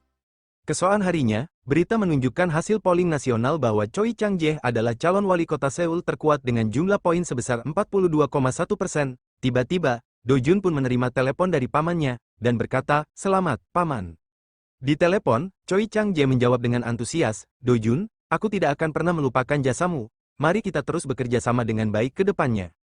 Dojun tersenyum kecil lalu menanggapi, apa paman akan menjaga saya dengan baik? Setelah hening sejenak, ia melanjutkan, saya sudah puas dengan fakta bahwa wali kota Seoul adalah paman saya. Setelah itu, Dojun mematikan telepon dan bergumam, 30 menit, itu jeda waktu dari pengumuman hasil polling muncul di TV hingga telepon ucapan terima kasih dari paman. Apa dalam kondisi ini aku harus mengatakan bahwa paman tidak terlalu muka badak? Di saat yang sama, Oh Seyun mendekat dengan ekspresi penuh kekesalan, sialan, aku tidak senang walaupun kita menang. Apa yang akan kau lakukan? Apakah kau akan mengikuti yang kakekmu perintahkan, atau kau akan mencoba melawannya? Tanyanya tajam. Dojun menjawab dengan tenang, saya akan membujuk kakek sekali lagi dengan menjilat dan menyanjung beliau. Tapi kalau kakek masih tidak termakan, saya akan melawannya. Oh Seyun mendesah kesal, saat aku menyiratkan hal ini kepada para eksekutif perusahaan konstruksi, mereka ketakutan. Dojun menatapnya dan berkata, itu karena mereka adalah tangan dan kaki kakek. Dengan nada yang semakin marah, Oh Seyun menambahkan, sepertinya kita tertipu, kita mengulurkan tangan karena percaya pada Presdir Jin, tapi malah terjebak menyerahkan seluruh daya konstruksi padanya. Ini sebuah kesalahan. Dojun, meski memahami situasi itu, tetap menjawab dengan bijak, karena saat itu ini adalah pilihan terbaik, jika bukan karena orang-orang dari Soyang Konstruksi, kita tidak akan bisa mengambil alih daya konstruksi hingga ke titik ini. Dojun merenung sejenak, kemudian bergumam dalam hati, berkat mereka, kami bisa mendapatkan kembali uang gelap yang disembunyikan orang-orang di daerah konstruksi, juga terhindar dari banyak masalah yang merepotkan, kami bisa mempertahankan departemen yang menguntungkan dan menghilangkan yang hanya menghabiskan biaya. Setelah itu, tiba-tiba dia berkata dengan tegas, Om, kita bisa mengingat kembali masa lalu, tapi jangan menyesalinya, dalam kondisi terburuk, kita dapat menyerahkan semua proyek SMC pada Soyang dan menyertakan daya konstruksi dalam proyek itu, Anggap saja kerugian yang kita alami sebagai biaya untuk belajar. Begini cara kita belajar menjadi lebih baik. Oh Seon yang mendengar itu hanya tersenyum masam dan menjawab, aku tidak keberatan asalkan kau mempelajari sesuatu, tapi ini yang namanya ditusuk dari belakang. Dengan sedikit tawa kecut, Oh Seon melanjutkan, saya juga belajar sesuatu dari kejadian ini, yaitu jangan percaya pada siapapun. Dojun kemudian bergumam lagi, walau bicara begini, aku masih percaya pada kakek, sekalipun SMC adalah bisnis besar, kakek bukan orang yang serakah sampai mau mengambil seluruh bisnis ini dari tangan cucunya. Tapi sebenarnya, ada apa? Setelah berpikir sejenak, Dojun pun menyimpulkan, saya akan pergi menemui kakek, saya akan langsung menghubungi Om jika ada hal khusus. Lalu, tanpa ragu, dia membuka pintu dan bergumam, apapun yang terjadi, aku akan jadi cucu pertama yang mempersembahkan hidangan yang kusiapkan dengan sepenuh hati pada kakek. Di malam itu, suasana di kediaman Jin Yongchul terasa tegang. Kakeknya memulai percakapan dengan cucunya, apakah kau sudah bicara dengan Pamen di telepon?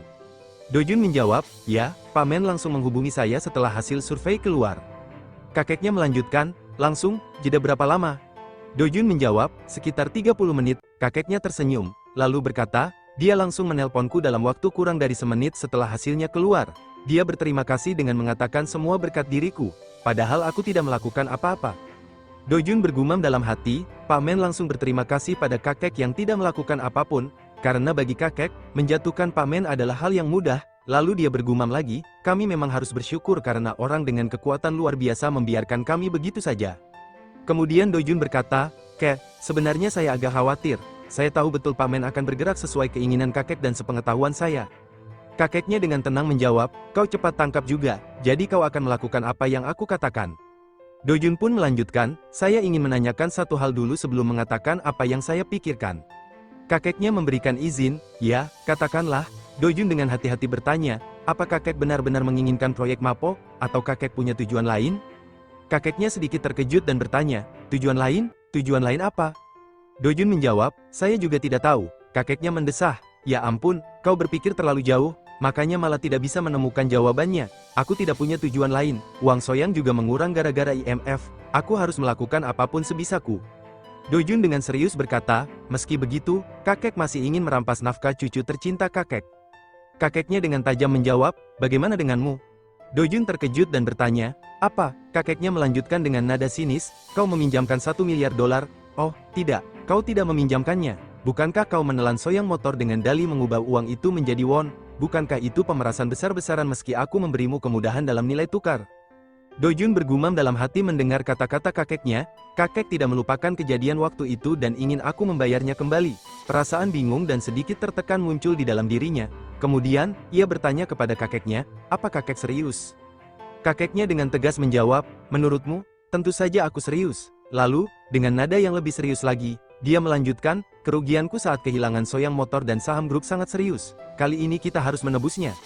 Tatapan tajam dari kakek membuat Dojun semakin merasa bahwa ini bukanlah situasi yang bisa ia hindari. Kakek menatapnya lagi, jangan merasa ini terlalu tidak adil bagimu. Walaupun Soyang Konstruksi akan mengambil alih bisnis ini, aku akan memberimu cukup banyak. Dojun bertanya dengan penasaran, beberapa cukup banyak yang kakek maksud? Kakeknya berpikir sejenak sebelum menjawab, coba aku hitung. Dea Konstruksi seharusnya mampu membayar sebagian utang dan melunasi gaji karyawan yang sudah jatuh tempo, kan? Dojun meminta penjelasan lebih lanjut, tolong katakan secara detail. Kakeknya melanjutkan, Dea Konstruksi akan bertanggung jawab atas setidaknya 30% dari total pekerjaan konstruksi. Dojun dalam hatinya berpikir, kakek sudah menguraikan garis besar skalanya. Meskipun 30% tidak besar, uang itu bisa dikategorikan cukup banyak. Mengingat angka itu langsung keluar dari mulut kakek, aku yakin para eksekutif Dea Konstruksi melapor secara rutin pada kakek. Perasaan terkhianati muncul, tetapi ia tahu bahwa orang-orang dari Dea Konstruksi sangat dibutuhkan saat ia mendapatkan Soyang Konstruksi. Kemudian, Dojun berkata, kakek tidak akan memberi saya lebih banyak. Kakeknya dengan tegas menjawab, berhentilah bertindak serakah, bukankah kau seharusnya tahu 30% itu sudah cukup? Namun, Dojun merasa bimbang, ia bergumam dalam hati, kalau aku mundur sekarang, kerajaan media yang dibangun ayah akan sia-sia. Tujuanku bukan untuk menghasilkan uang, 30% mungkin sudah cukup, tapi aku tidak bisa menerima tawaran kakek. Akhirnya, dengan suara yang berat, Dojun berkata, kakek, saya benar-benar minta maaf. Dengan tatapan tajam, kakeknya berkata, sebelum mengatakannya, lebih baik kau memikirkannya sekali lagi. Dojun pun bergumam dalam hati, sudah terlambat bagiku untuk mundur. Lalu, ia berkata, saya terus memikirkannya sejak kemarin, tapi pikiran saya tidak berubah, saya tidak bisa menyerah kali ini. Kakeknya pun bertanya dengan nada serius, lalu, Dojun melanjutkan, jika keputusan saya bertentangan dengan kakek, saya akan tetap mencobanya, maafkan saya. Dengan marah, kakeknya pun menjawab, apa kau serius, apa kau yakin tidak akan menyesal? Dojun menatap kakeknya dan berkata, saya tidak akan menyesal meski tidak bisa mendapat sepeser pun uang dari SMC, dan saya tidak akan menyalahkan kakek, karena bagaimanapun juga, saya bisa sampai sejauh ini berkat kakek. Kakeknya bertanya lagi, apa kau juga serius tentang hal itu? Dojun menjawab tegas, ya, tapi jika kakek ingin mengambil semua, saya harap kakek mengerti kalau saya tak akan menghubungi kakek selama beberapa hari ke depan, saya rasa saya akan merajuk sebentar. Kakeknya tersenyum dan berkata dengan tegas, hal remeh begitu tidak bisa disebut ancaman. Apa kau bahkan tidak akan menelepon untuk menanyakan kabarku? Dojun menjawab, ya, tapi saya akan berusaha sebaik mungkin agar tidak melakukannya lebih dari seminggu. Dojun menundukkan kepalanya dan berkata, saya pamit dulu. Saat ia berjalan keluar, Dojun bergumam dalam hati, mulai sekarang, aku harus bertindak cerdas sembari mempersiapkan bibi dan paman lebih dulu. Namun, tiba-tiba suara kakeknya terdengar dari arah belakang, Dojun menoleh, dan kakeknya tersenyum, besok pagi datanglah lagi lebih awal, ayo kita cari udara segar sebelum kau bertarung melawanku. Shin berpindah ke grup Soyang, tepatnya di ruangan Jindogi, dengan ekspresi serius, Jindogi berkata kepada seorang pria parubaya di hadapannya, apa kau pemegang saham mayoritas saat ini? Pria itu menjawab, ya, jika kita mengecualikan Pak Presdir. Jindogi melanjutkan, bagaimana jika aku mendapat saham dari pihakku, apa aku bisa melawan ayahku? Seorang pria lain, yang berdiri di samping pria parubaya itu, menjawab, itu sulit, jika Anda tidak dapat mewarisi saham Pak Presdir, Anda tidak akan bisa mendapatkan hak pengelolaan grup Soyang. Dengan nada kesal, Jindogi berkata, bagaimana dengan struktur pembagian saham untuk kami jika ayah meninggal? Mendengar itu, kedua pria tersebut tampak terkejut, Jindogi pun menatap mereka dengan tajam dan berkata, kalian ini kenapa seterkejut itu, coba pikirkan usia ayah, tidak aneh jika ayah meninggal besok. Aku bertanya karena proses suksesi belum selesai, dan aku belum membuat rencana persiapan untuk bencana itu. Salah seorang pria parubaya itu akhirnya berkata, saham milik Pak Presdir akan dibagi merata, Nyonya mendapat 23%, dan anak-anak beliau masing-masing mendapat sekitar 15%, jika pembagiannya seperti ini. Jindogi menatapnya dengan tajam, bagaimana dengan surat wasiat, apa ada surat wasiat yang sudah diisahkan? Pria itu menjawab dengan nada hati-hati, kami tidak bisa mengetahuinya untuk saat ini. Tidak ada seorang pun di antara pengacara grup Soyang yang menerima surat wasiat terpisah. Tapi, saya tidak tahu apakah ada surat wasiat di tangan salah satu pengacara pribadi Pak Presdir. Pria di sebelahnya menambahkan dengan nada tegas, bagaimanapun, Pak Wakil Presdir, ini hanya pendapat saya, sepertinya tidak akan ada surat wasiat terpisah. Jindogi menatap pria itu dengan tajam, kenapa kau berpikir begitu? Tanyanya. Pria itu menjawab dengan tenang, untuk saham grup, pajak warisannya sangat besar. Selama ini Pak Presdir bekerja keras menghindari hal itu. Kalau memang ada surat wasiat pribadi, saya yakin isinya hanya mencakup harta pribadi Pak Presdir di luar saham grup, bisa berupa tanah, rumah, atau benda lain miliknya. Jindogi bergumam, nadanya penuh pertimbangan, kalau bukan lewat cara ilegal, mungkin ayah harus membayar pajak ratusan miliar, bahkan triliunan. Karena itu, mayoritas konglomerat mewariskan hak pengelolaan perusahaan dengan cara ilegal saat mereka masih hidup. Ayah bukanlah orang bermoral tinggi yang mau membayar pajak warisan sesuai peraturan. Kemudian Jindogi bertanya lagi, lalu bagaimana jika tidak ada wasiat pribadi, dan kami mendapat bagian yang sama, apa yang terjadi dengan hak pengelolaan grup? Pria itu menjelaskan, urusannya akan jadi rumit, pemilik kantor Presidir akan berubah tergantung siapa yang mendapat dukungan terbanyak. Jindogi berpikir sejenak, lalu bertanya, bagaimana kalau ibu berada di pihakku? Pria itu tersenyum samar, kita membutuhkan perhitungan yang pasti. Oh iya, bukankah putra ketiga Pak Presdir, CEO Jin Sangli, ada di pihak Anda? Jika Nyonya Besar dan CEO Jin Sangli mendukung Anda, takkan ada masalah. Jindogi menghela napas panjang sambil menatap pria parubaya di depannya. Ya, itu cukup bagus, tapi yang terbaik adalah menyelesaikan proses suksesi sebelum ayah meninggal, katanya dengan nada serius. Pria parubaya itu mengangguk dan berkata sambil menatap dokumen di tangannya, oh, ada satu variabel. Saat serah terima Soyang Motor, sekitar 17% saham grup juga ikut diserahkan ke Fantasi. Jindogi mengerutkan kening, Fantasi, tanyanya, pria itu melanjutkan, ya, tapi saya dengar Oh Se-yun dari Fantasi cukup dekat dengan CEO Jin Yongi. Jindogi tertawa kecil, lalu berkata, Yongi itu orang film, dia tidak tertarik pada perkelahian keluarga, hal ini tidak akan jadi masalah. Setelah mengangguk puas, dia menambahkan, aku mengerti, baiklah, pergilah. Pria-pria itu menundukkan kepala sebelum meninggalkan ruangan. Kini sendirian, Jindogi bersandar di kursinya sambil bergumam, aku tak menyangka harus mengkhawatirkan adik bungsuku, yang sampai saat ini tak pernah kupedulikan. Sementara itu, di ruangan sebelah, Jin Sangyi menatap peta kota-kota di bawah perusahaan dengan wajah penuh pikiran. Ia bergumam pelan, ayah, sebenarnya, berapa lama lagi ayah akan hidup? Bagaimanapun, ayah akan pergi dengan tangan kosong, tapi tetap saja mencoba melemparkan percikan api yang akan menyebabkan berbagai masalah di rumah. Ia menghela napas, sekarang aku jadi harus memperhatikan adik bungsuku. Setidaknya aku berharap anak-anak itu tidak terlibat dalam perkelahian ini. Tapi yang lebih membuatku khawatir, kakakku yang ceroboh pasti akan membuat masalah lagi. Keesokan harinya, sebuah mobil melaju cepat di jalan tol pantai barat. Di dalamnya, Jin Yongchul dan Do Jun sedang dalam perjalanan.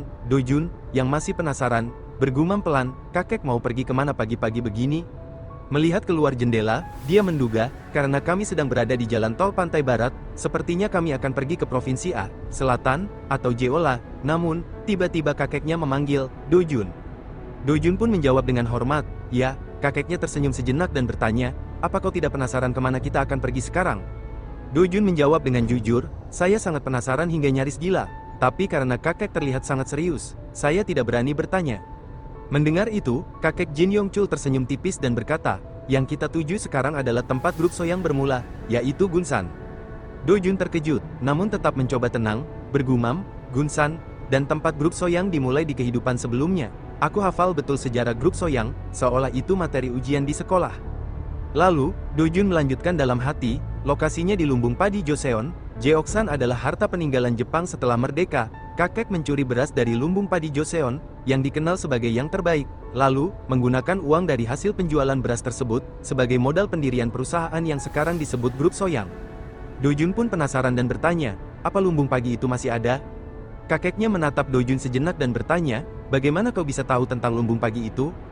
Do Jun menjawab, informasi itu kerap kali muncul di majalah, dan kakek sering menyebutkannya dalam wawancara. Semua karyawan grup saya mengetahui hal ini, jadi sebagai cucu kakek, mustahil bagi saya untuk tidak mengetahuinya. Kakeknya tertawa mendengar jawaban Do Jun, kemudian berkata, kau dapat poin lagi dariku. Meskipun punya puluhan cucu, mereka hanya tahu cara mengambil uang kakekmu ini. Mungkin hanya kaulah yang tahu bagaimana caraku menghasilkan uang. Namun, kakek Jin Yongchul kembali serius dan melanjutkan, selama perang, gudang itu diambil alih oleh tentara Amerika untuk mereka gunakan. Kami baru mendapatkannya kembali setelah sekian lama. Sekarang tempat itu telah berubah menjadi museum sejarah.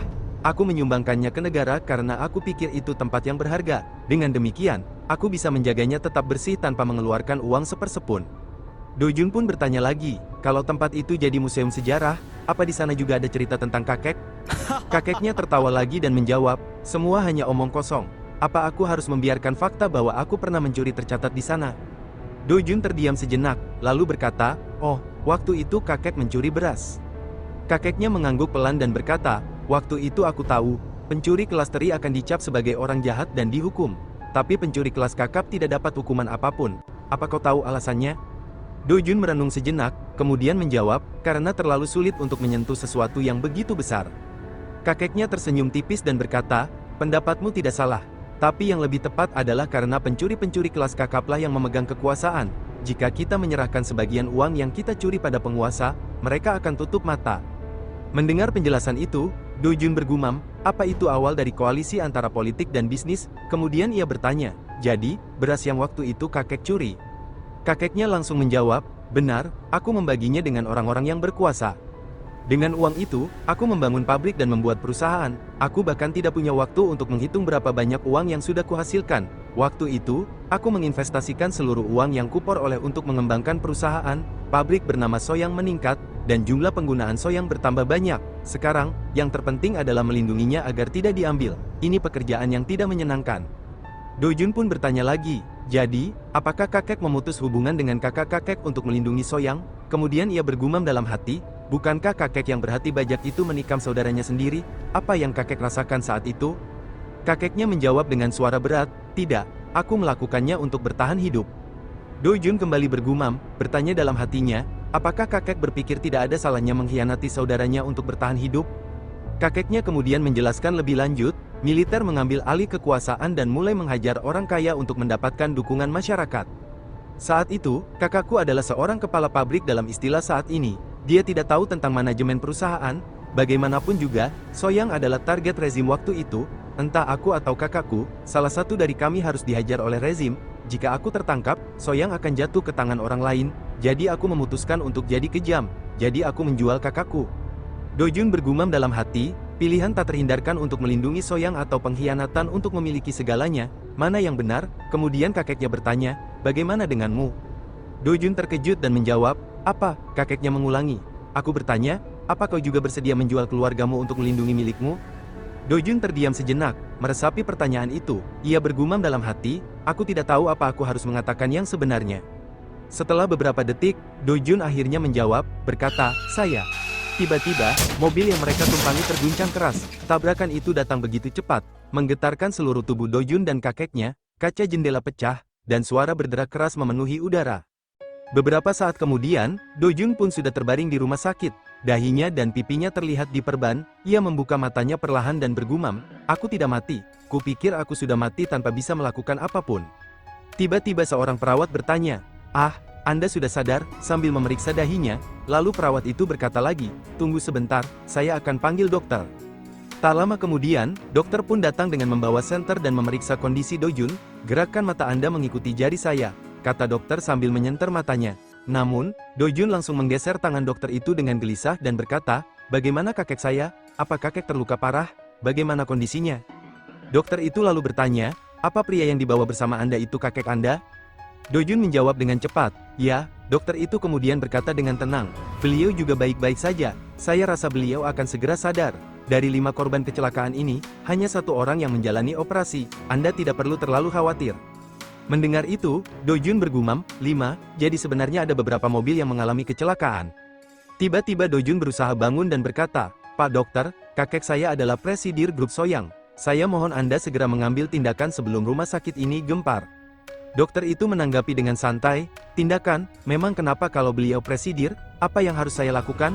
Kenapa kecelakaan mobil ringan membuat Anda ingin mendapat perlakuan khusus? Kami harus memanggil polisi dan mencari tahu ada apa di balik kecelakaan itu. Ini rumah sakit daerah, jadi kami tidak memiliki kamar khusus VIP. Dojun menjawab dengan nada serius, saya tidak meminta Anda untuk memperlakukan kakek sebagai tamu VIP. Tapi kakek pasti akan langsung mencari saya begitu beliau bangun, jadi saya harus berada di samping kakek. Perawat di samping menyela, tidak. Namun, dokter memotong ucapannya. Lagi pula, Anda tidak akan bisa menghalanginya, kata dokter sambil menggeleng. Dojun mengangguk dan berkata, bagaimanapun juga, terima kasih, dokter. Dokter itu menjawab sambil memeriksa catatan medisnya, saya akan memeriksa Anda dulu. Namun, Dojun menolak dengan cepat, justru yang paling penting saat ini adalah saya harus bertemu kakek dulu. Dojun bergumam dalam hati, aku harus menyerahkan keputusan untuk memberitahu keluarga kami tentang kecelakaan ini pada kakek. Mungkin ini hal yang wajar dilakukan oleh orang biasa, tapi kecelakaan mobil yang dialami kakek memberi pengaruh pada fluktuasi pasar saham Korea Selatan. Kami tidak boleh membiarkan informasi ini bocor, kecuali melalui pengumuman resmi. Tiba-tiba, Dojun berjalan menuju sebuah ruangan dan memanggil, kakek. Kakeknya menjawab dengan cemas, ya ampun cucuku, apakah kau baik-baik saja? Apakah kau terluka? Dojun menghampiri kakeknya dengan senyum, saya hanya sergores sedikit, yang lebih penting adalah bagaimana kondisi kakek. Kakeknya tersenyum sambil berkata, dokter bilang aku baik-baik saja, aku senang melihatmu baik-baik saja. Dojun kemudian bertanya, tapi ngomong-ngomong, kenapa kakek ada di ruang ICU? Kakeknya menjawab dengan tenang, aku ingin hidup tenang setidaknya selama beberapa hari, aku juga sudah mengambil langkah khusus, jadi lupakan soal kecelakaan ini. Dojun mengangguk, baik, kemudian Dojun bergumam, apapun yang terjadi, aku benar-benar bersyukur, karena aku masih hidup dan kakek sehat. Dojun kembali bergumam, teringat pada saat kecelakaan sebelumnya. Tanpa sengaja, ia merasakan naluri untuk melindungi kakeknya, tindakanku yang melindungi kakek ketika tahu truk itu mendekat hanya naluri, tanpa perhitungan apapun, kata Dojun dalam hati, baru sekarang ia menyadari perasaannya yang sesungguhnya. Sambil merunduk di kasur kakeknya, Dojun kembali bergumam, kepura-puraanku menjadi cucu yang mengagumkan untuk mendapatkan Soyang sudah berakhir sejak lama. Orang ini adalah kakek kandungku dan aku adalah cucu kandungnya. Tiba-tiba terdengar ketukan di pintu, dan dokter pun menghampiri mereka. Apakah saya mengganggu istirahat Anda? Tanya dokter itu. Kakeknya menjawab dengan tenang, tidak, masuklah. Dokter itu melanjutkan, kami menemukan dompet dari orang yang sedang menjalani operasi. Dojun memandang kertas yang diberikan oleh dokter dengan penuh kejutan. Divisi Strategi Grup Soyang, Kim Yeon-suk, asisten manajer Kim Yeon-suk, bergumamnya pelan. Dalam hati, ia bertanya-tanya, kenapa orang ini ada di sana? Kenapa orang ini seharusnya istirahat di rumah setelah pulang kerja malah terbaring di meja operasi? Kakeknya yang melihat ekspresi Dojun bertanya, siapa itu? Apakah Anda mengenalinya? Dojun pun menghela napas dan menjawab, oh ya, dia ajudan saya yang sangat berdedikasi. Dia yang mengantar saya pagi ini, padahal saya sudah menyuruhnya pulang. Namun, ingatan Dojun kembali pada saat sebelumnya. Ia teringat bagaimana asisten manajer Kim mengabaikan kata-katanya dan tetap menjaga kesetiaannya dengan maksimal. Kim Yeon-suk memenuhi tugasnya untuk mendampingi Dojun sampai ia tiba di rumah, meskipun harus mengorbankan tubuhnya bahkan nyawanya. Tiba-tiba, kakeknya yang khawatir bertanya pada para dokter, apa orang ini bisa bertahan hidup? Dokter itu menjawab dengan tenang, saat ini kami sedang melakukan yang terbaik. Kakeknya, dengan ekspresi serius, berkata, kau harus menyelamatkannya. Mungkin dialah penyelamat hidup kami. Dokter itu mengangguk, baik, Pak Presdir. Kakeknya pun menatap Dojun dengan pandangan penuh rasa hormat. Ternyata kau diberkati dengan orang baik. Aku tidak menyangka kau akan bertemu dengan orang seperti ini. Dojun, masih terkejut dengan pengorbanan Kim Yeon-suk, bergumam pelan, aku masih tidak percaya ada orang yang mengorbankan hidupnya untukku. Kakeknya memandang Dojun dengan serius dan berkata, walaupun banyak orang yang bersedia masuk penjara untukku, tidak ada seorang pun yang mempertaruhkan nyawanya untukku. Kau harus memikirkan baik-baik cara untuk membayar hutang budi ini. Dojun, dengan hati yang berat, menjawab, saya rasa bukan saya saja yang berhutang padanya. Kakeknya mengangguk, kau benar, aku juga berhutang banyak padanya. Dojun lalu berkata dengan lembut, tidurlah kek, saya rasa tidak ada yang bisa saya atau kakek lakukan, setidaknya sampai operasinya selesai. Kakeknya pun terbaring di ranjang, dengan mata tertutup, dan berkata, baiklah, aku akan istirahat. Setelah itu, Dojun kembali memandangi kartu nama yang ada di tangannya, matanya terpaku pada tulisan di kartu nama itu, menyadari bahwa ia kini terikat oleh hutang budi yang tak bisa ia bayar dengan mudah. Di kantor polisi, suasana tampak tegang saat polisi menjelaskan situasi yang terjadi. Saya sudah menerima telepon dari Pak Kepala Dirjen, kata polisi itu, merujuk pada otoritas yang lebih tinggi. Lee Hak-jae, yang tampaknya memimpin pembicaraan, mengangguk dan berkata, terima kasih karena Anda sudah mengurus kasus ini. Apa Anda sudah tahu bagaimana situasinya? Polisi itu menjawab dengan serius, kami perlu menyelidiki lokasi kejadian lebih dalam. Tapi ini adalah pendapat dari para pakar transportasi senior. Dia mulai menggambar di atas meja, menjelaskan lebih lanjut, setelah memeriksa bekas ban di jalan, Pak Presdir sedang menunggu lampu hijau menyala, tapi ada truk melaju lurus dari sisi kiri persimpangan. Kami tidak tahu apakah sopir truk itu banting setir atau tidak, tapi jelas truk itu menerjang mobil Pak Presdir. Lee Hak-jae tampak khawatir dan berkata, jika benar demikian, pastinya Pak Presdir akan terluka parah. Polisi itu mengangguk, Anda benar, tapi saat itu ada satu mobil lain di belakang mobil Pak Presdir, mobil sedan, jadi sebelum mobil Pak Presdir dan truk bertabrakan, mobil sedan itu menabrak truk dengan keras. Ada bekas ban jelas di aspal yang menandakan mobil sedan itu tiba-tiba mempercepat laju mobilnya. Gerakan itu membuat arah truk berubah. Polisi itu kemudian melanjutkan, saya berasumsi itu adalah mobil sekretaris yang mendampingi ketua, bukankah begitu? Lee Hak-jae mengernyitkan dahi, bertanya, apakah pengemudi mobil sedan itu? Polisi itu menjawab, dia terluka parah, simen amannya mobil buatan Jerman, tidak akan mampu bertahan jika menabrak truk seberat 8 ton.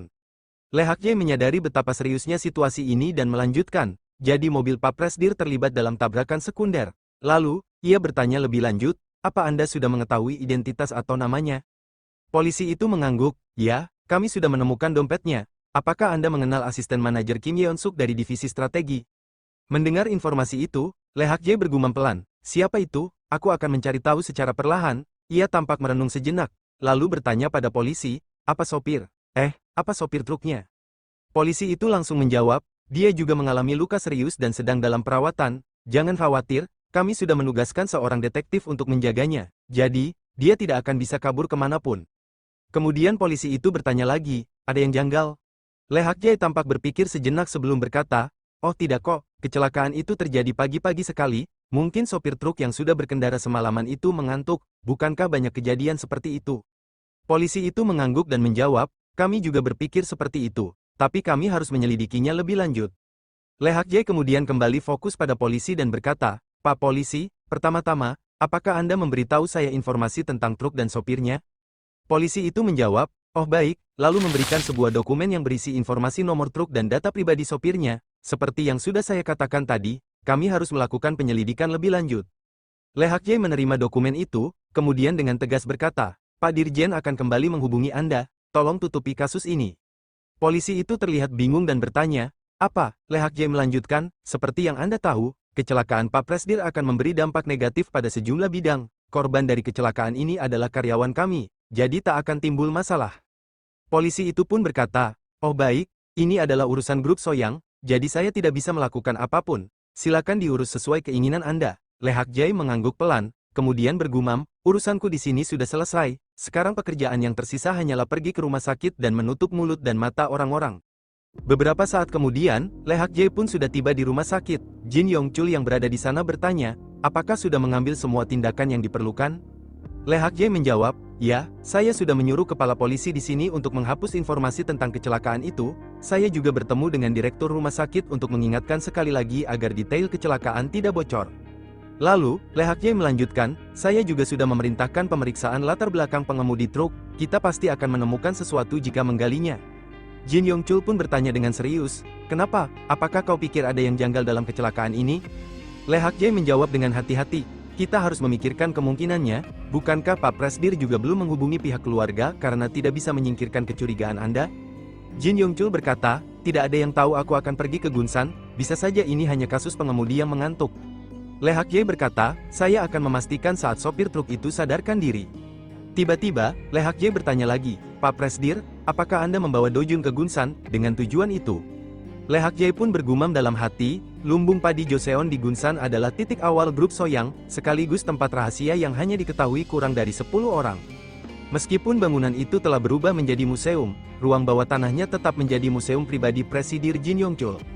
Tempat itu menyimpan hal-hal kecil yang mengingatkan Presidir pada masa kecilnya hingga saat ini, sebuah museum kenangan di mana ia bisa melihat kembali perjalanan hidupnya dengan tenang.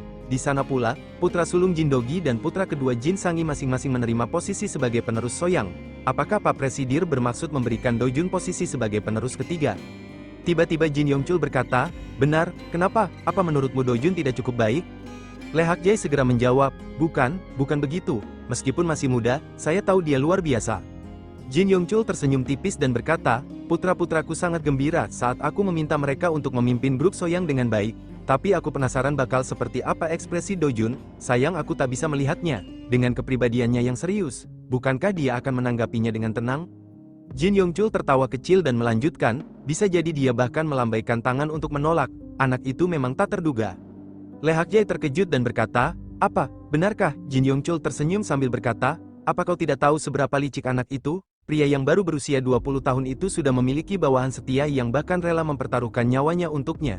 Hak Jai, apakah kau bersedia mati untukku? Lehak Jai mengangkat alis sambil tersenyum. Sekarang saya tak bisa melakukannya. Saya punya istri dan 3 putra yang menantikan kematian saya. Mereka bahkan tidak sabar ingin menghabiskan uang saya. Bagaimana saya rela mati dalam kondisi seperti ini? Jin Yongchul tertawa terbahak-bahak. Ternyata kau juga sudah tua, karena kau pun takut mati. Lehak Jai tertawa kecil dan menjawab, apa Anda tidak kecewa? Jin Yongchul tersenyum lebar, kecewa padamu, yang bahkan menghabiskan 3 tahun di penjara menggantikanku, walaupun aku tidak pernah mengatakannya, ketahuilah bahwa aku selalu berterima kasih padamu. Lehak Jai tersenyum dan berkata, Anda memperhatikan saya dengan imbalan uang, bukan kata-kata, jadi saya tahu betul bagaimana perasaan Anda. Jin Yongchul bergumam pelan sambil menatap Lehak Jai, aku tidak percaya Hak Jai bisa bicara seperti ini tanpa ragu di hadapanku, memang, sudah banyak waktu yang berlalu. Tiba-tiba terdengar ketukan di pintu, seorang dokter masuk dan berkata, Pak Kepala Sekretaris, orang-orang datang kemari dan sedang mencari Anda. Lehak Jai menjawab, oh, saya akan segera keluar. Dia lalu menoleh kepada Jin Yongchul dan berkata, untuk berjaga-jaga, saya sudah mengambil beberapa petugas keamanan, saya akan menyelesaikan tugas di luar, silakan Anda beristirahat. Jin Yongchul mengangguk sambil berkata, baiklah, jangan terlalu memaksakan diri, Hak Jai. Lehak Jai tersenyum singkat, membungkukkan sedikit badannya, lalu bergegas keluar mengikuti dokter yang tadi mengetuk pintu. Lehak Jai menatap ketiga anak Jin Yongchul dengan tenang sebelum menjawab, operasi Pak Presidir sudah selesai, sekarang beliau sedang berada di ruang pemulihan, menurut dokter, kita butuh minimal 1 hari untuk mengetahui hasilnya. Jin Sangi segera bertanya dengan nada cemas, 1 hari? Mendengar itu, mereka semua tampak kebingungan, tiba-tiba Jin Dogi berkata dengan nada tegas, kita tidak bisa membiarkan ayah dirawat di rumah sakit terpencil seperti ini. Ayo kita pindahkan ayah ke Soyang Medical Center, atau panggil semua dokter terbaik. Namun, Lehak Jai menanggapinya dengan tenang, Pak Wakil Presidir, saat ini kita harus melihat kondisi beliau dulu. bahaya jika ada kejutan sekecil apapun, mari kita tunggu sebentar dan pindahkan beliau ke Seoul jika kondisi sudah stabil. Jin Dogi membalas dengan nada frustrasi, jadi kita hanya akan menunggu dan tidak melakukan apa-apa dalam situasi seperti ini. Jin Sangi langsung menimpali, kepala sekretaris Le, bagaimana pendapat dokter, apa yang mereka katakan? Le Hakjae menjawab dengan nada tegas namun diplomatis, mereka juga tidak bisa memastikannya, kita tidak punya pilihan selain mengamati kondisi beliau selama 48 jam, itu langkah terbaik saat ini. Ketiganya tampak termenung sejenak, hingga Jin Dogi tiba-tiba berkata dengan nada tajam, kepala sekretaris Le Hakjae, kenapa kau tidak segera melaporkannya pada kami saat dihubungi, apa-apaan ini, apakah masuk akal bagi kita, anak-anak ayah, untuk mengetahuinya setelah setengah hari berlalu? Le Hakjae tetap tenang, lalu menjawab dengan suara datar, ini perintah dari Pak Presidir, saya hanya mengikuti prosedur tindakan ketika terjadi masalah pada beliau. Dia kemudian menundukkan kepalanya dengan hormat dan berkata, saya minta maaf jika tindakan saya mengecewakan Anda semua.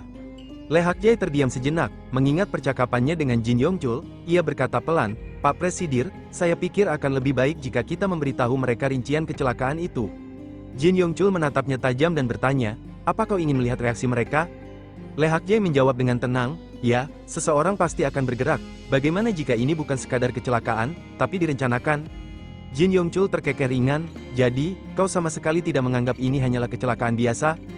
Le Hakjae tidak ragu memberikan balasan, maaf, bukankah alasan Anda pindah ke ruang ICU juga karena Anda menaruh curiga? Jin Yongchul mendesah pelan, aku akan menari mengikuti iramamu, lakukanlah. Sejenak suasana menjadi hening, kemudian Jin Yongchul melanjutkan, berkatmu, aku bisa beristirahat di sini selama beberapa minggu.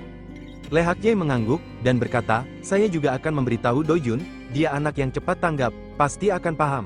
Oh ya, bagaimana kondisi Dojun? Tiba-tiba Le Hakjae bertanya kepada Jin Yonggi, Jin Yonggi menjawab, Dojun baik-baik saja, dia sedang dalam masa pemulihan. Le Hakjae mengangguk singkat dan berkata, kalau begitu, silakan bercakap-cakap, saya harus mengecek kondisi saat ini, saya akan langsung melapor jika ada kondisi yang perlu diinformasikan, setelah itu, ia pun segera pergi untuk menjalankan tugasnya. Setelah Le Hakjae pergi, suasana di ruangan menjadi lebih tegang, Jin Dogi mengeluarkan suara kesal, Cih. Jin Sangi, yang tidak puas dengan sikap adiknya, berkata, Kak, ayo kita bicara sebentar. Jin Dogi mendengus pelan dan menjawab, baiklah, aku juga ingin menanyakan sesuatu padamu. Namun, Jin Yongyi, yang tampaknya cemas, berkata, Kak, kita sudah jauh-jauh datang kemari. Apa kalian harus melakukan hal ini? Tolong hentikan. Jin Sangi menanggapi dengan tegas, ini tidak seperti yang kau pikirkan. Singkirkan kekhawatiranmu yang tidak berguna itu. Dengan itu, mereka berdua melangkah pergi. Sesaat setelah mereka keluar dari rumah sakit, Jin Sangi memulai percakapan dengan hati-hati. Kak, kakak juga mengetahuinya, kan? Tidak mungkin hanya aku yang dihubungi. Kakaknya, dengan nada sedikit tegas namun tetap tenang, menjawab, ya, aku sudah mendengarnya, ayah sedang dalam perjalanan membawa Dojun ke Gunsan. Jin Sangi mengangguk pelan, lalu bertanya, bagaimana menurut kakak? Kakaknya menatapnya sejenak sebelum menjawab dengan sedikit sinis, apa kau penasaran dengan pendapatku, atau kau ingin mengatakan pendapatmu? Jin Sangi, yang merasa tak nyaman dengan pertanyaan itu, menjawab, apa kakak penasaran dengan pendapatku? Kakaknya menatapnya tajam, kemudian berkata dengan nada datar, tidak. Aku tahu apa yang kau pikirkan sekarang, jadi aku tidak penasaran. Kakaknya menatap Jin Sangi dengan tajam dan berkata, sekarang kau curiga bahwa aku yang menyebabkan kecelakaan itu, kan? Karena aku akan mendapat keuntungan terbesar jika ayah tiba-tiba meninggal tanpa suksesi saham, dan aku tidak perlu repot-repot menghadapi bocah seperti Dojun. Jin Sangi menghela napas, lalu menjawab dengan nada tegas, bukankah tidak ada yang tahu kakak akan mendapatkan keuntungan terbaik atau tidak? Kita membutuhkan waktu setengah tahun untuk menata ulang struktur kepemilikan saham.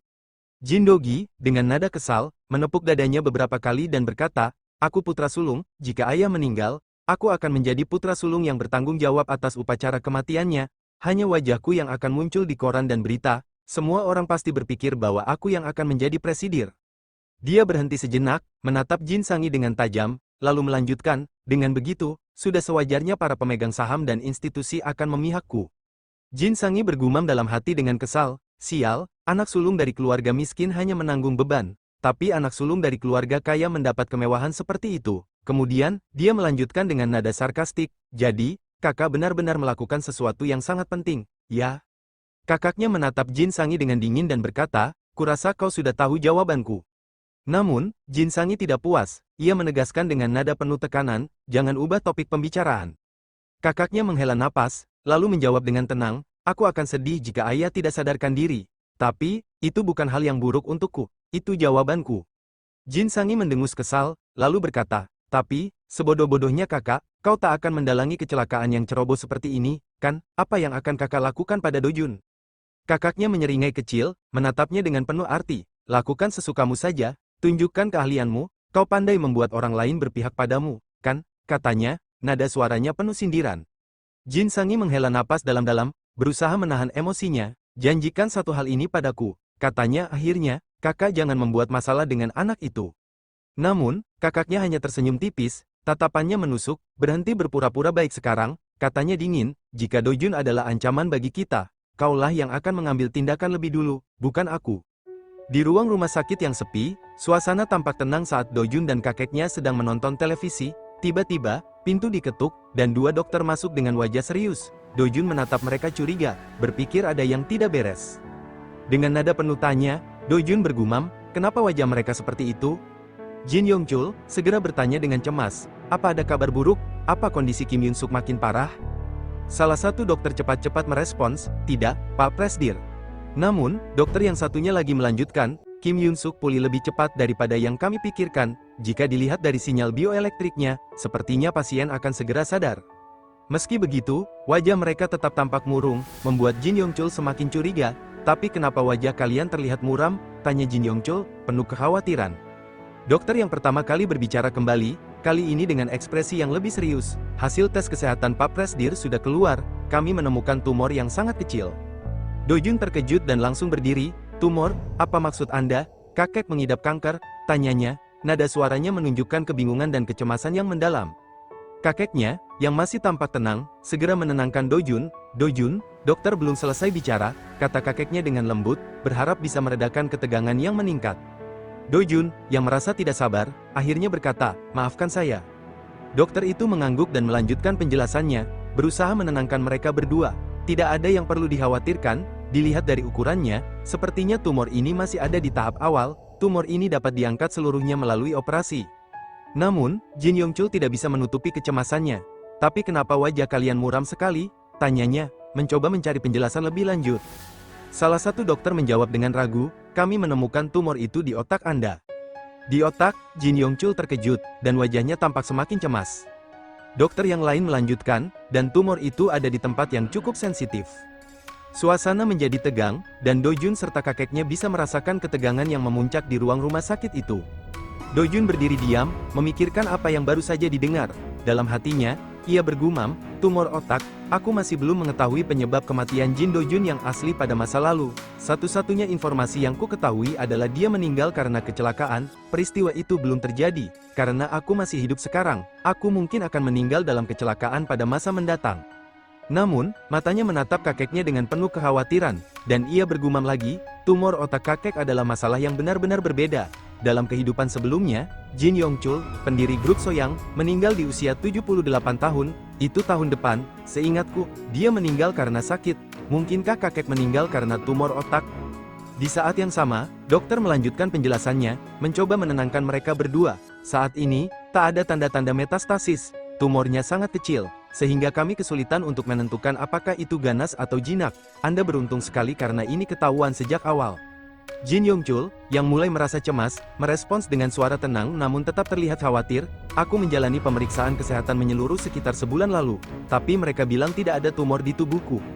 Dokter itu menghela napas, lalu dengan hati-hati menjawab, wah, kalau begitu bisa jadi ini tumor ganas. Bagaimanapun, semakin cepat operasi dilakukan, semakin baik. Jin Yongchul mengangguk, mencoba tetap tegar meski dalam hatinya rasa takut mulai menghinggapi. Kalau begitu, siapkan aku bisa operasi kapan saja, ujarnya dengan tegas, mencoba menunjukkan sikap percaya diri. Namun, kedua dokter itu saling bertatapan, ragu-ragu dengan keputusan yang harus diambil. Tiba-tiba, dokter buka suara, ini pusat kesehatan milik pemerintah di pedesaan, jadi, fasilitasnya kurang memadai. Kami kesulitan untuk melakukan perawatan yang sempurna. Selain itu, kami tidak bisa mengabaikan bobot nama Anda sebagai presidir grup Soyang, katanya dengan serius, menekankan betapa pentingnya situasi ini. Dokter itu melanjutkan dengan nada hati-hati, pusat kesehatan kami belum pernah menangani pasien VIP seperti Anda, jika para staf tidak bisa menghadapi tekanan, mereka mungkin akan melakukan kesalahan. Jin Yongchul mendesah panjang, terlihat lelah dengan situasi ini. Tadinya aku ingin beristirahat dengan tenang, ujarnya sambil menggelengkan kepala perlahan. Tapi, aku bahkan tidak bisa melakukannya sekarang. Setelah hening sejenak, ia menatap dokter dengan tatapan penuh tekad. Apa boleh buat, siapa dokter terbaik di Korea Selatan? Aku harus hidup cukup lama untuk melihat anak ini menikah, katanya dengan nada tegas, menekankan betapa pentingnya hidup lebih lama untuk keluarganya. Setelah itu, Jin Yongchul berkata, kalian dapat mendiskusikan detailnya dengan sekretaris Lee Hak-jae. Salah satu dokter menjawab dengan hormat, baik, kalau begitu, lalu mereka pun meninggalkan ruangan. Dojun mendekati kakeknya dan dengan suara pelan berkata, kakek. Jin Yongchul menoleh ke arah Dojun, lalu menggenggam tangan cucunya dengan erat sambil berkata, sepertinya kau membawa keberuntungan bagiku, kau sudah menyelamatkanku beberapa kali. Dojun tampak terkejut mendengar ucapan itu. Apa, saya? Tanyanya, masih bingung. Kakeknya tersenyum dan menjawab, bawahanmu yang setia menyelamatkan kita. Dan bukankah kau memelukku erat dan melindungiku saat kecelakaan terjadi? Berkat kecelakaan ini, kita dapat menangani penyakitku lebih awal, sebelum mencapai titik yang tak dapat disembuhkan lagi. Kita benar-benar beruntung. Dojun terharu mendengar kata-kata itu dan berkata dengan penuh keyakinan, tidak, kakek pasti ditakdirkan untuk berumur panjang, operasinya pasti akan berhasil. Jin Yongchul tersenyum dan menjawab singkat, ya. Tiba-tiba, suara ketukan terdengar dari pintu. Seorang pria masuk ke dalam kamar dengan wajah cemas dan berkata, Pak Presdir, saya sudah mendengar hasil tes kesehatan Anda, apa Anda baik-baik saja? Jin Yongchul memandangnya dengan tenang dan menjawab, aku baik-baik saja, mereka bilang ini operasi sederhana, jadi, aku tidak perlu khawatirkan. Lalu, ia melanjutkan dengan nada lega, untungnya kita menemukannya sejak awal. Kemudian Jin Yongchul menatap Sekretaris Lee dan berkata dengan nada tegas namun santai, Sekretaris Lee, aku baik-baik saja, jadi jangan pasang wajah seperti itu. Baiklah, ayo kita buat langkah penyelesaian sekarang. Lee Hak-jae mengangguk dengan penuh tanggung jawab dan menjawab, baik, dokter di sini merekomendasikan Profesor Yang Jong-sik dari Rumah Sakit Universitas Mayongin. Saya akan mengunjungi beliau secara pribadi dan menjadwalkan tanggal operasi. Mendengar hal itu, Jin Yongchul berkata dengan mantap, baiklah, katakan pada anak-anakku bahwa aku akan melakukan operasi tambahan. Namun, Lee Hak-jae tampak ragu sejenak sebelum berkata, mereka pasti akan sangat terkejut, kalau saya bilang ini adalah operasi tambahan. Jin Yongchul tersenyum kecil dan menjawab dengan bijak, seseorang akan membuat kesalahan saat dia merasa terkejut dan bingung. Scene berpindah di sebuah gedung yang terang benderang, di dalam ruangan yang cukup luas, Seoyona membuka percakapan, saya harap saya tidak mengganggu karena mengajak Anda untuk bertemu selarut ini. Oh Seon, yang duduk di kursi dengan wajah serius, tersenyum dan menjawab, tidak masalah, ini belum tengah malam. Namun, ia tampak sedikit penasaran dengan tujuan pertemuan malam ini. Ngomong-ngomong, di mana wali kota Choi? Saya harus mengucapkan selamat pada beliau karena telah menang pemilu. Seoyona menunduk sedikit, menunjukkan rasa hormat. Saat ini dia sedang rapat dengan partai untuk memilih personel pemerintah kota Seoul. Kami benar-benar menyadari kerja keras Cheo Seon mewakili suami. Saya ingin berterima kasih kepada Anda. Oh Seon, yang masih duduk dengan tenang, mengamati Seoyona, merasa ada sesuatu yang lebih dari sekadar ucapan terima kasih ini. Ia bertanya dengan nada yang lebih serius. Tapi apa yang membuat Anda ingin bertemu saya malam-malam begini? Seoyona tampak sedikit ragu sejenak. Saya menerima telepon beberapa waktu lalu, mereka bilang ayah saya mengalami kecelakaan mobil. Oh Seon terkejut mendengarnya. Dalam hati, ia berpikir, dilihat dari ekspresinya, sepertinya itu hanya kecelakaan ringan. Tapi kenapa dia memberitahuku soal ini? Namun, dengan suara yang tetap tenang, ia bertanya, apa-apa Presidir baik-baik saja? Seoyona mengangguk pelan, saya dengar mereka mengirim ayah ke ruang ICU, setelah operasi. Oh Seon terdiam sejenak, mencerna informasi tersebut, dalam hatinya, ia bergumam dengan sedikit terkejut, ayahnya yang sudah berumur dirawat di ruang ICU, tapi dia bersikap seolah-olah itu bukan hal besar, meskipun tampak tenang di luar, ia merasa ada yang ganjil dengan sikap Seoyona. Seoyona pun memberikan senyum tipis, apa saya harus membuat keributan? Tanyanya dengan nada yang lebih ringan.